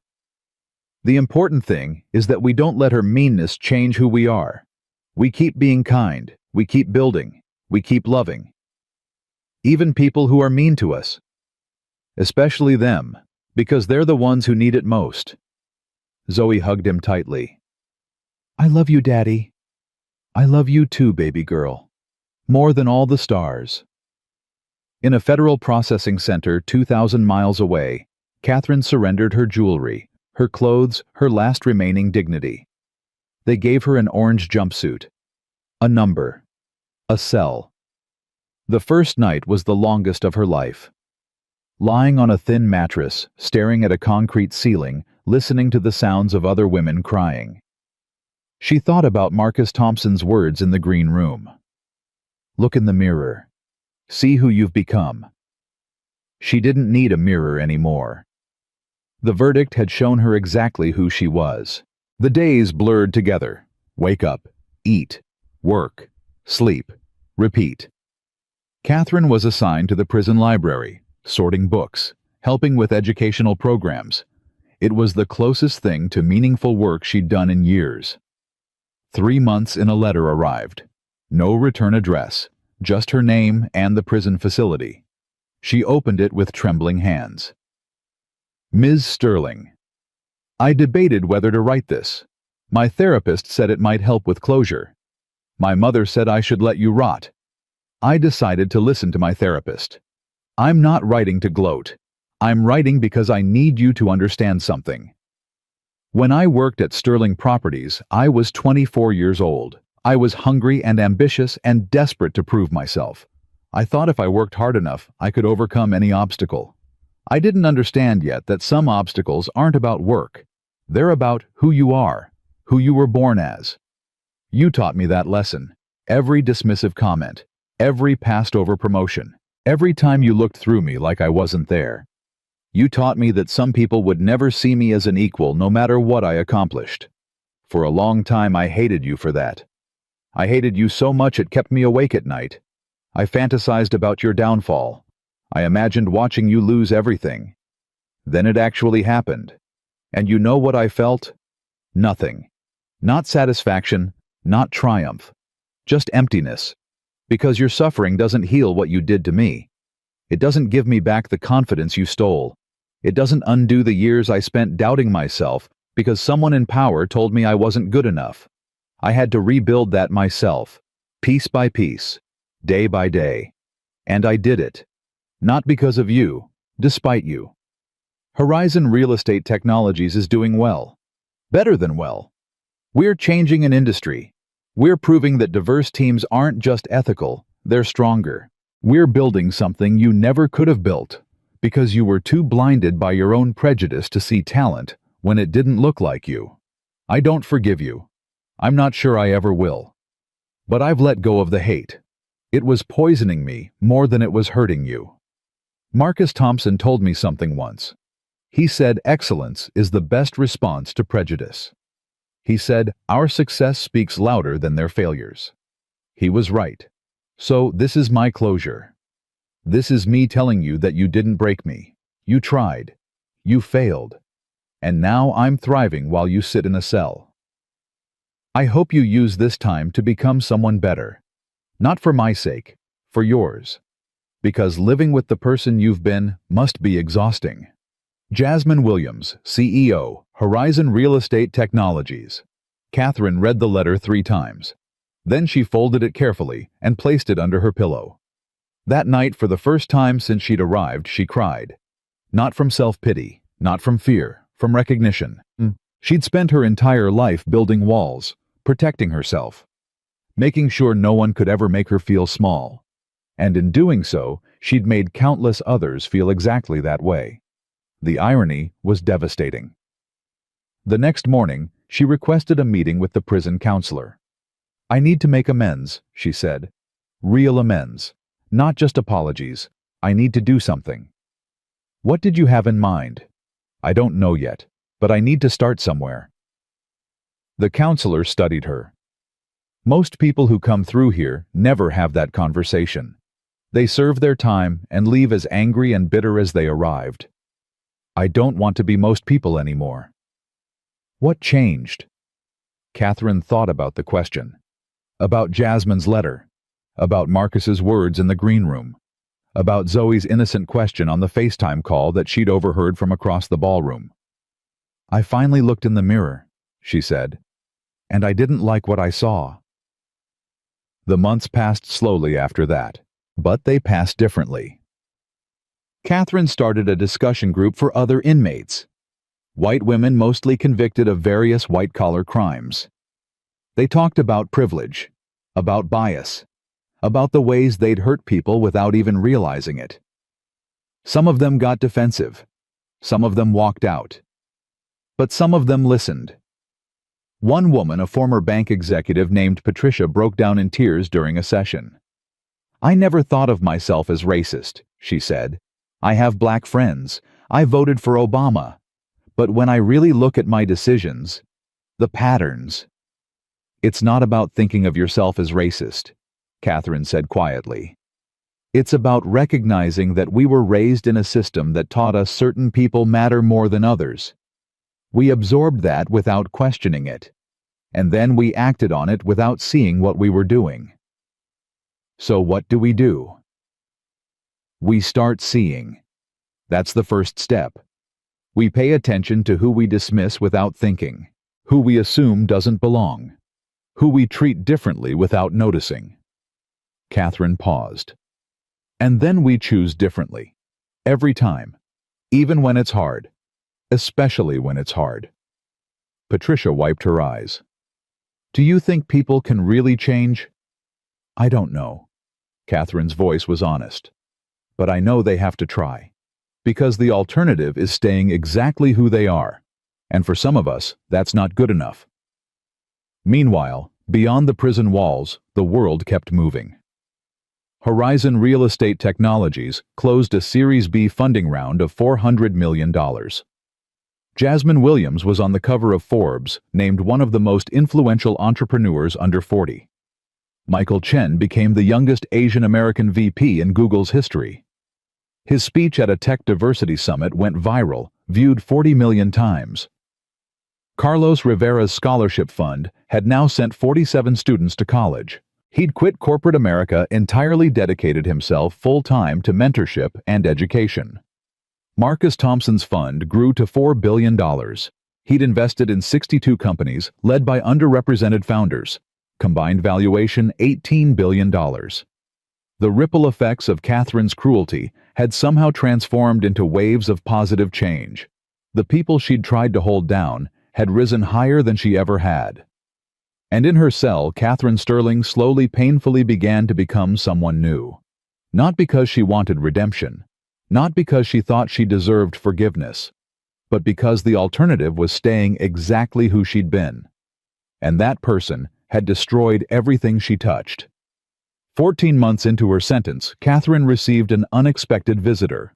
She walked into the meeting room to find an elderly black woman sitting alone at a table, gray hair, kind eyes, something familiar about her face. Ms. Sterling, please sit down. Catherine sat confused. Do I know you? No, but you know my son. The woman smiled slightly. I'm Dorothy Thompson, Marcus's mother. Catherine's breath caught. I don't understand. Why are you here? Because my son asked me not to come. And I've never been very good at doing what Marcus tells me. Dorothy's eyes crinkled. He said you're not worth my time. He said you're facing your own consequences, and we should leave it at that. He's right. Maybe. Dorothy leaned forward.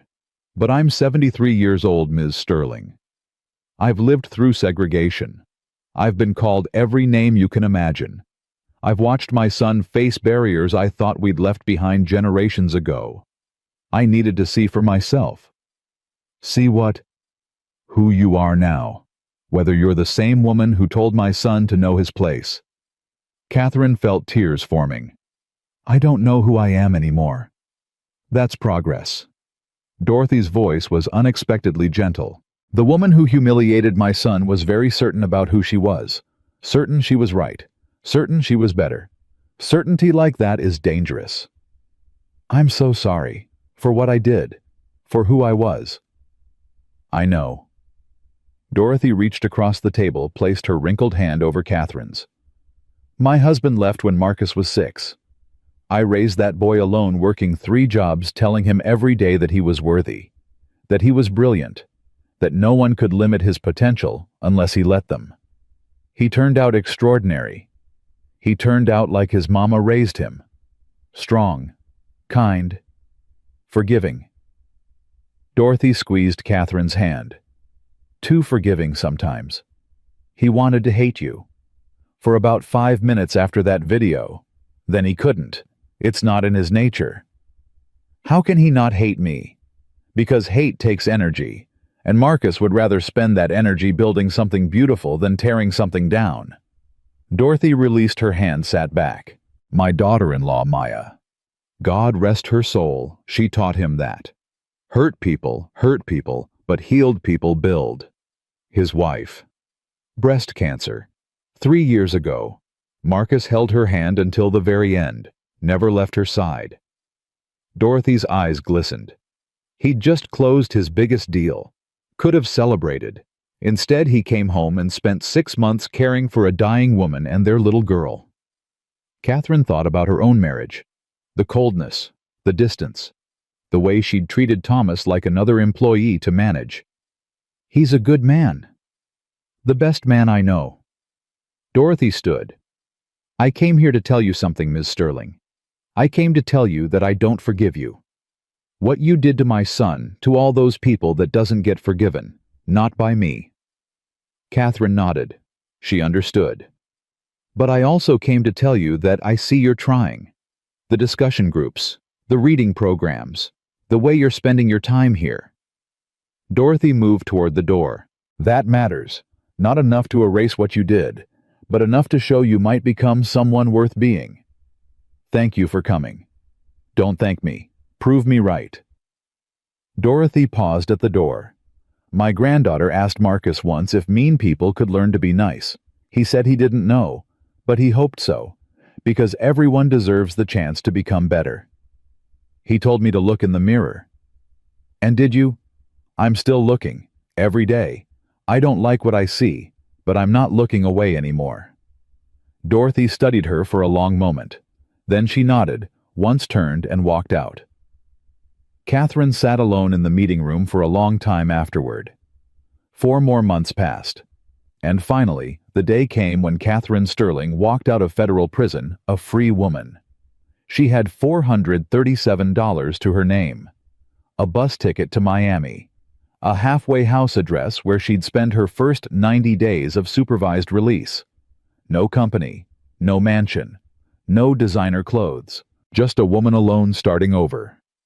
The bus ride took 12 hours. Catherine spent it staring out the window, watching America scroll past, thinking about who she'd been and who she wanted to become. She had 500 hours of community service ahead. Teaching diversity awareness. The irony wasn't lost on her. The woman who'd destroyed careers through prejudice, now required to teach others how not to make the same mistakes. Maybe that was the point. Maybe that was her one chance to make something meaningful out of the wreckage. The bus pulled into the Miami station. Catherine gathered her small bag and stepped off into the humid evening air. A new city, a new life, a new chance. She didn't know if she deserved it, but she was going to try to earn it. One day at a time. 1 year after her release, Catherine Sterling stood before a community college auditorium filled with 300 students. She wore simple clothes now. No designer labels, no expensive jewelry, just a plain blouse and slacks that she'd bought at Target with money earned from her part-time job at a nonprofit. "My name is Catherine Sterling," she began, "and 3 years ago, I refused to shake a black man's hand at a professional conference." The room was silent. Most of them had seen the video. Most of them already knew who she was. "I told him to know his place. I called him a diversity hire. I assumed he had nothing to offer because he didn't look like the successful people I was used to seeing." A young woman in the front row crossed her arms, skeptical, waiting. That man was Marcus Thompson. He controls $3.5 billion in investments. He's funded some of the most successful companies in America, and I treated him like he was worthless. Catherine paused. Let the words settle. "I'm not here to ask for sympathy.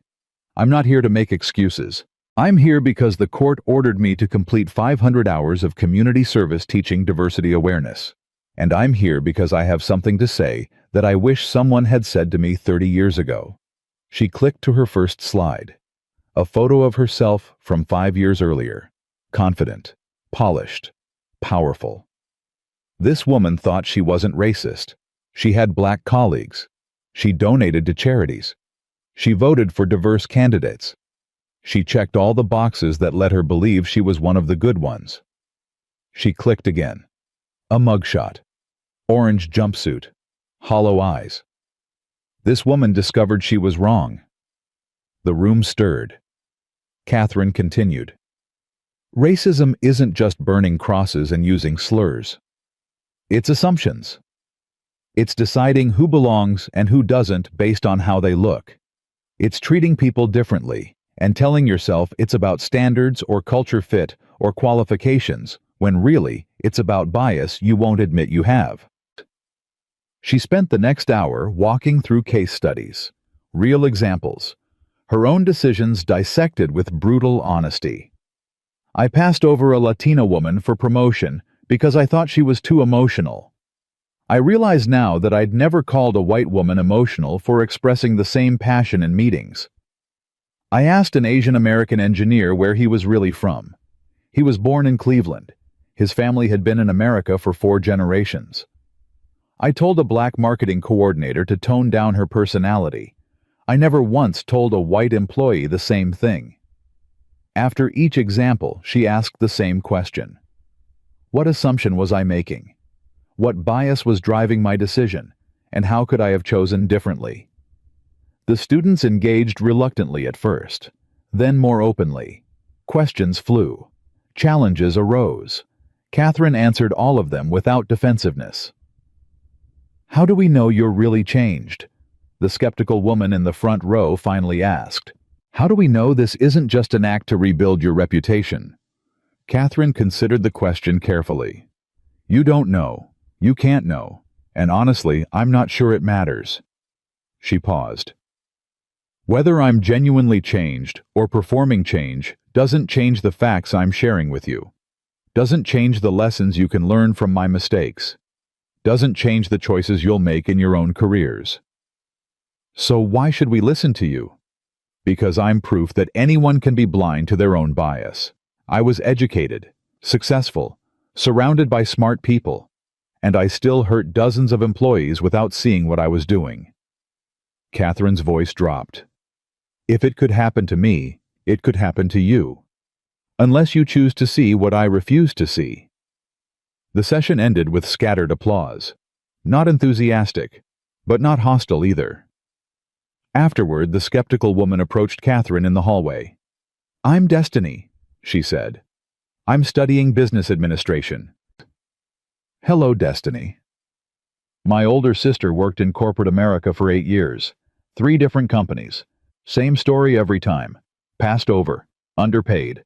Told she wasn't leadership material. Destiny's jaw tightened. She left the industry completely.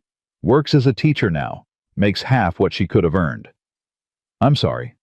Are you? Or is that just something you say now because you got caught? Catherine met her eyes directly.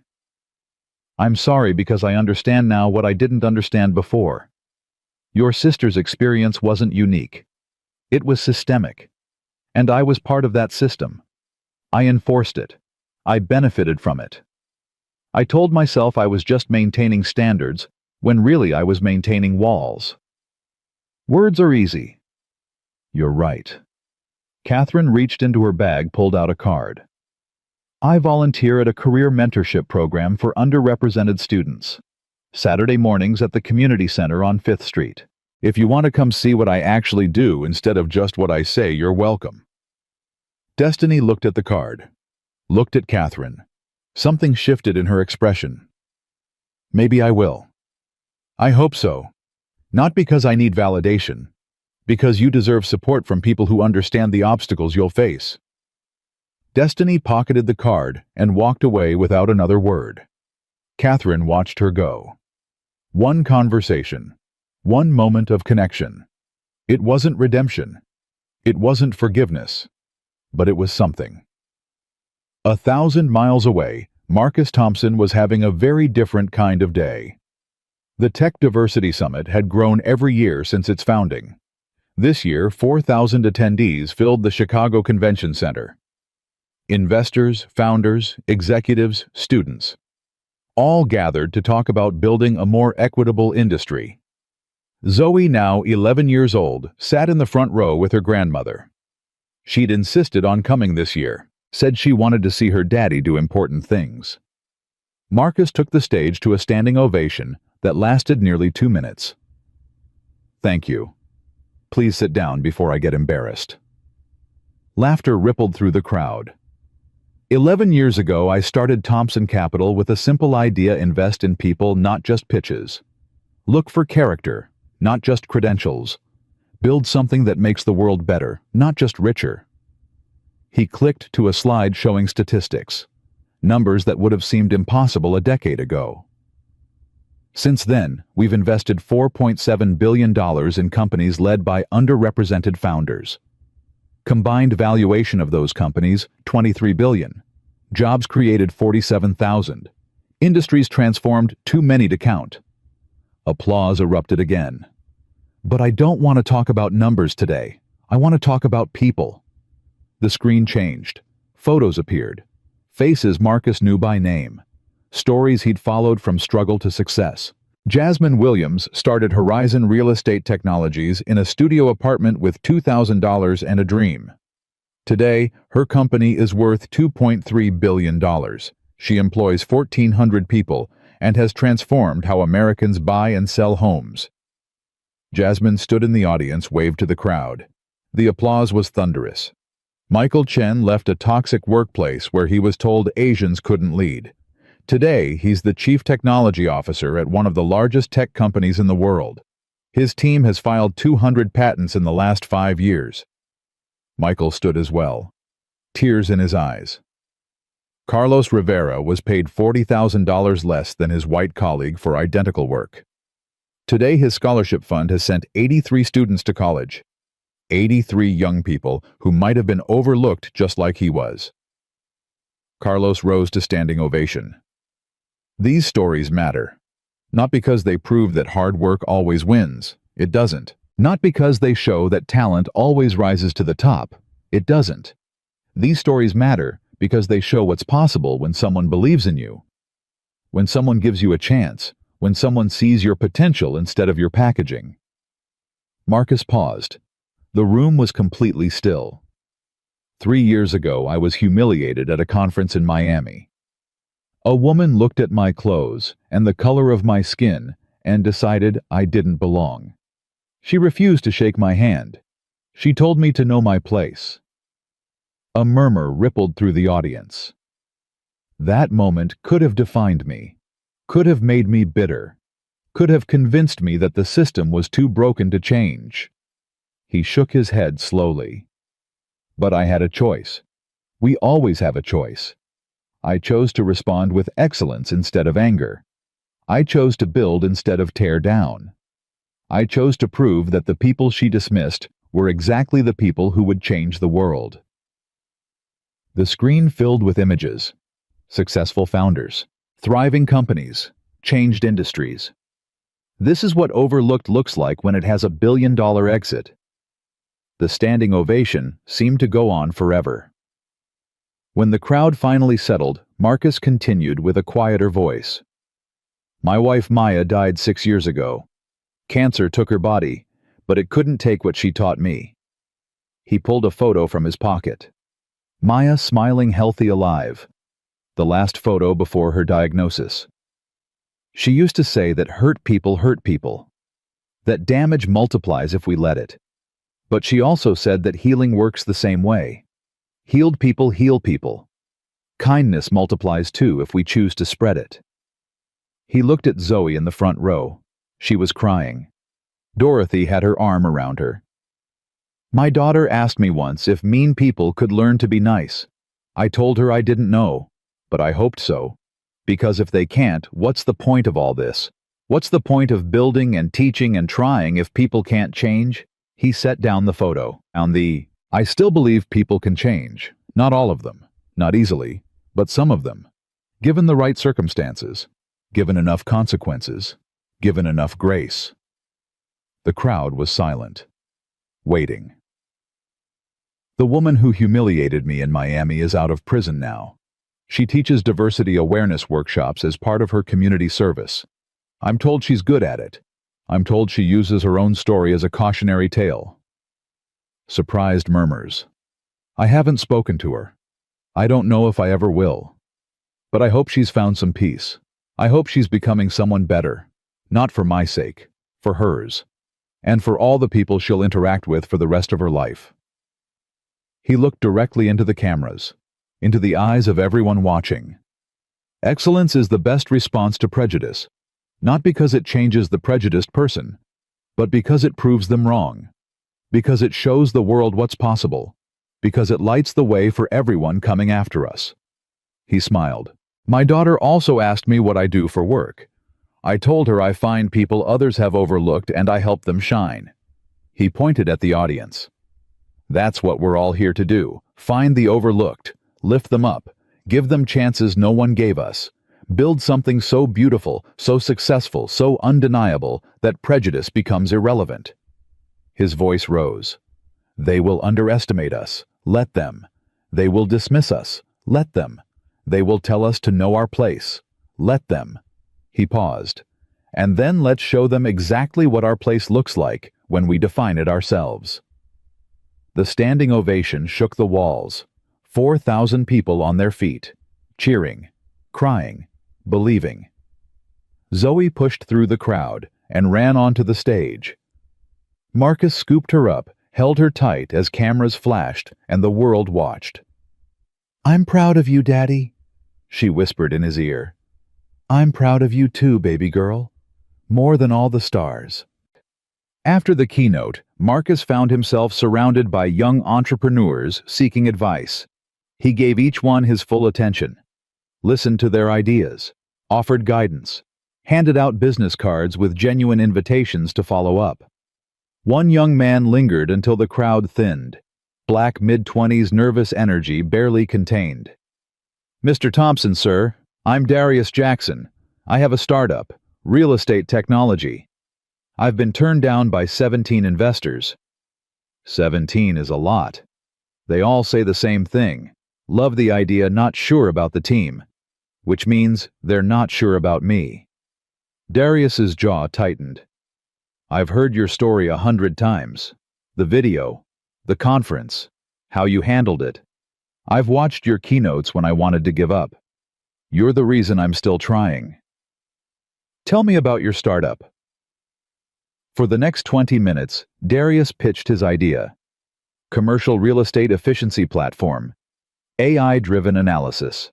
Potential to save the industry billions annually. Marcus asked questions, probed weaknesses, tested assumptions. How much are you looking for? 2 million to start, proof of concept, then we scale. Send your materials to my office. Marcus handed him a card. I can't promise anything, but I can promise someone will look at it seriously, really look, not just check a box. Darius's eyes glistened. Thank you. That's all I've ever wanted. A real chance. That's all any of us want. Marcus shook his hand firmly. Remember something, Darius. The people who turn you down aren't judging your worth. They're revealing their limitations, their inability to see what's right in front of them. How do you not get angry after everything? Who says I don't get angry? Marcus smiled slightly. I get angry all the time, but I've learned to channel it, to use it as fuel instead of letting it burn me up. Every rejection is motivation. Every dismissal is proof that we need to build our own tables. Darius nodded slowly. Build our own tables. Exactly. And when you do remember to make room for the people coming after you, that's how we win. Not by fighting them, by outgrowing them, by making their prejudice obsolete. They shook hands again, and Darius disappeared into the crowd with new hope in his eyes. Dorothy appeared at Marcus's elbow with Zoe in tow. You've been standing here for 3 hours, she said. Even Maya would tell you to sit down. Maya would tell me to keep going as long as someone needed help. Maya would also tell you that you can't pour from an empty cup. Dorothy squeezed his arm. Your daughter wants ice cream, and I think her father could use some too. Marcus looked at Zoe. Her face was earnest pleading. Please, Daddy. You promised after the speech we could get the chocolate kind with the sprinkles. I did promise that, didn't I? You never break promises. That's what Mommy said. The mention of Maya hit him like it always did. Soft but deep. Let's go get ice cream, baby girl. They walked out of the convention center into the Chicago evening. The city sparkled around them. Ordinary people living ordinary lives, unaware of the extraordinary conversations happening inside. At the ice cream shop, Zoe climbed onto a stool and ordered a sundae nearly as big as her head. Dorothy got vanilla. Marcus got nothing content to watch his daughter enjoy herself. Daddy, Zoe said between bites, do you think Mommy watched your speech today? I think she watches every day, sweetheart. I felt her in the room. When you talked about her, it got warm. Zoe touched her chest. Right here. Marcus felt his throat tighten. I felt it too. Do you think she's proud of us? I know she is. She's the proudest angel in heaven. Zoe nodded satisfied and returned to her sundae. Dorothy watched the exchange with tears in her eyes. She reached across the table and squeezed her son's hand. Your father would be proud too, you know, if he'd stuck around long enough to see who you became. I don't think about him much anymore. I know. That's probably healthy. Dorothy paused. But I think about him sometimes. Wonder what he'd say if he saw you now. A billionaire. A philanthropist. A father who actually shows up. He'd probably ask for money. Dorothy laughed despite herself. Probably. But maybe he'd also feel ashamed, seeing what he could have been part of, what he threw away. His loss. His loss. Your gain. And Zoe's gain. And everyone you've helped along the way. Dorothy's voice softened. You broke the cycle, baby. That's everything. In Miami, Catherine was ending her day very differently. She'd completed her 500 hours of community service 6 months ago, but she kept volunteering, kept showing up at the community center, kept teaching workshops that no one required her to teach.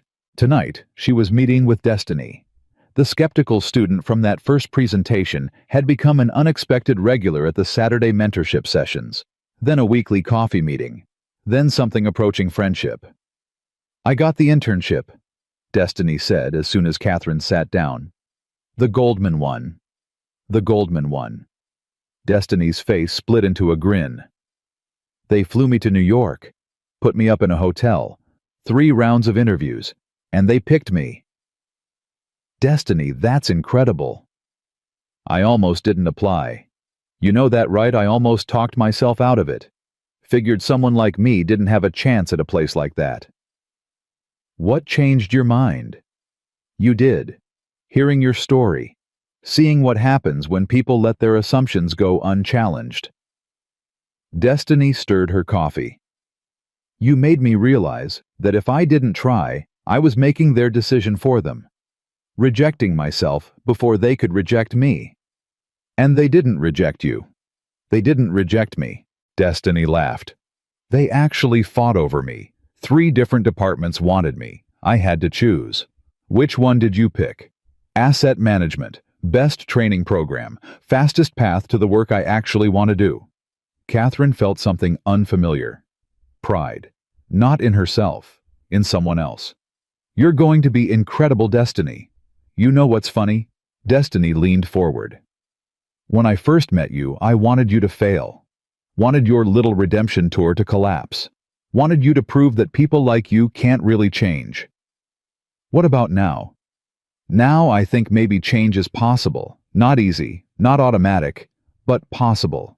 If someone wants it badly enough, if they do the work. Do you think I've done the work? Destiny considered the question seriously. I think you're doing it. Present tense. I don't think there's a finish line where you get to say, I'm fixed, now I'm good. I think it's a constant choice. Every day, every interaction, choosing to see people instead of making assumptions about them. That's very wise for someone your age. Yeah, well, Destiny shrugged.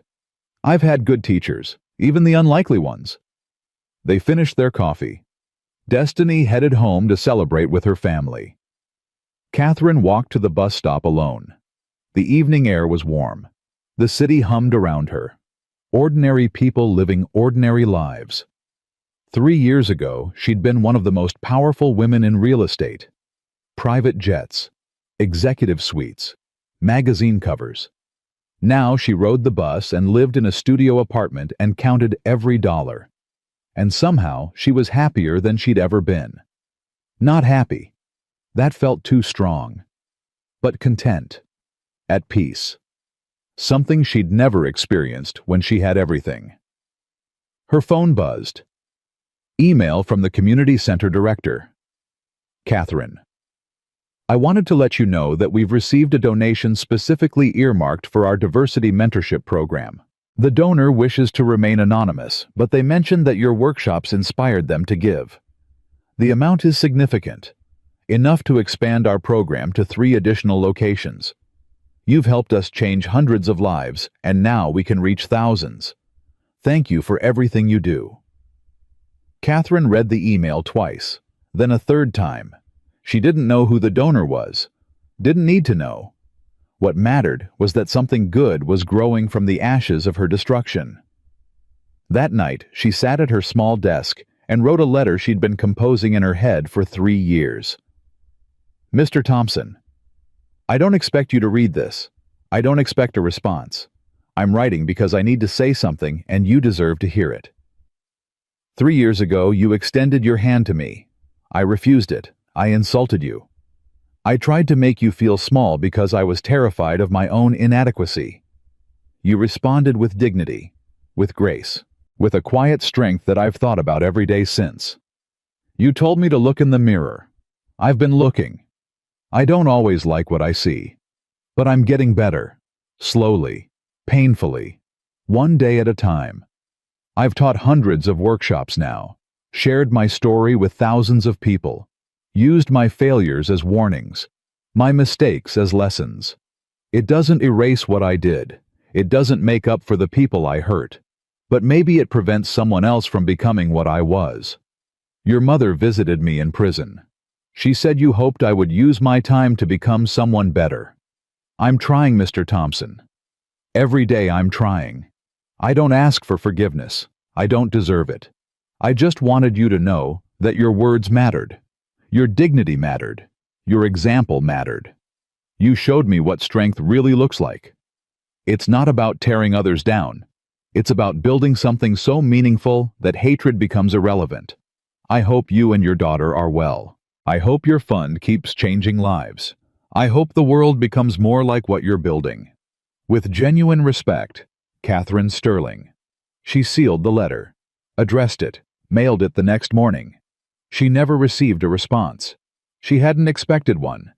But 6 months later, an invitation arrived in her mailbox. The 5th Annual Tech Diversity Summit, Chicago Convention Center. No personalized note, just the standard invitation packet. But at the bottom, handwritten in neat script, were 5 words. Your seat will be waiting.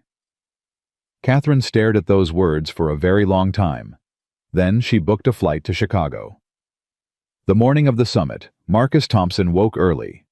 Zoe was already dressed, bouncing with excitement. Is today the big speech day? Today's the big speech day. Can I sit in the front row again?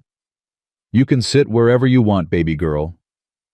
Zoe threw her arms around him. I love Summit Day. Everyone's so happy, and there's always good snacks. Marcus laughed. Is that why you come for the snacks? The snacks and watching you make people believe in themselves. She pulled back, suddenly serious. That's your superpower, Daddy. Making people believe. Where did you hear that? Grandma said it. She said Mommy made you believe, and now you make everyone else believe too. Marcus felt Maya's presence so strongly in that moment, it almost knocked him over. Your grandma's pretty smart. She said that too. At the convention center, 4,000 seats filled rapidly. The energy was electric.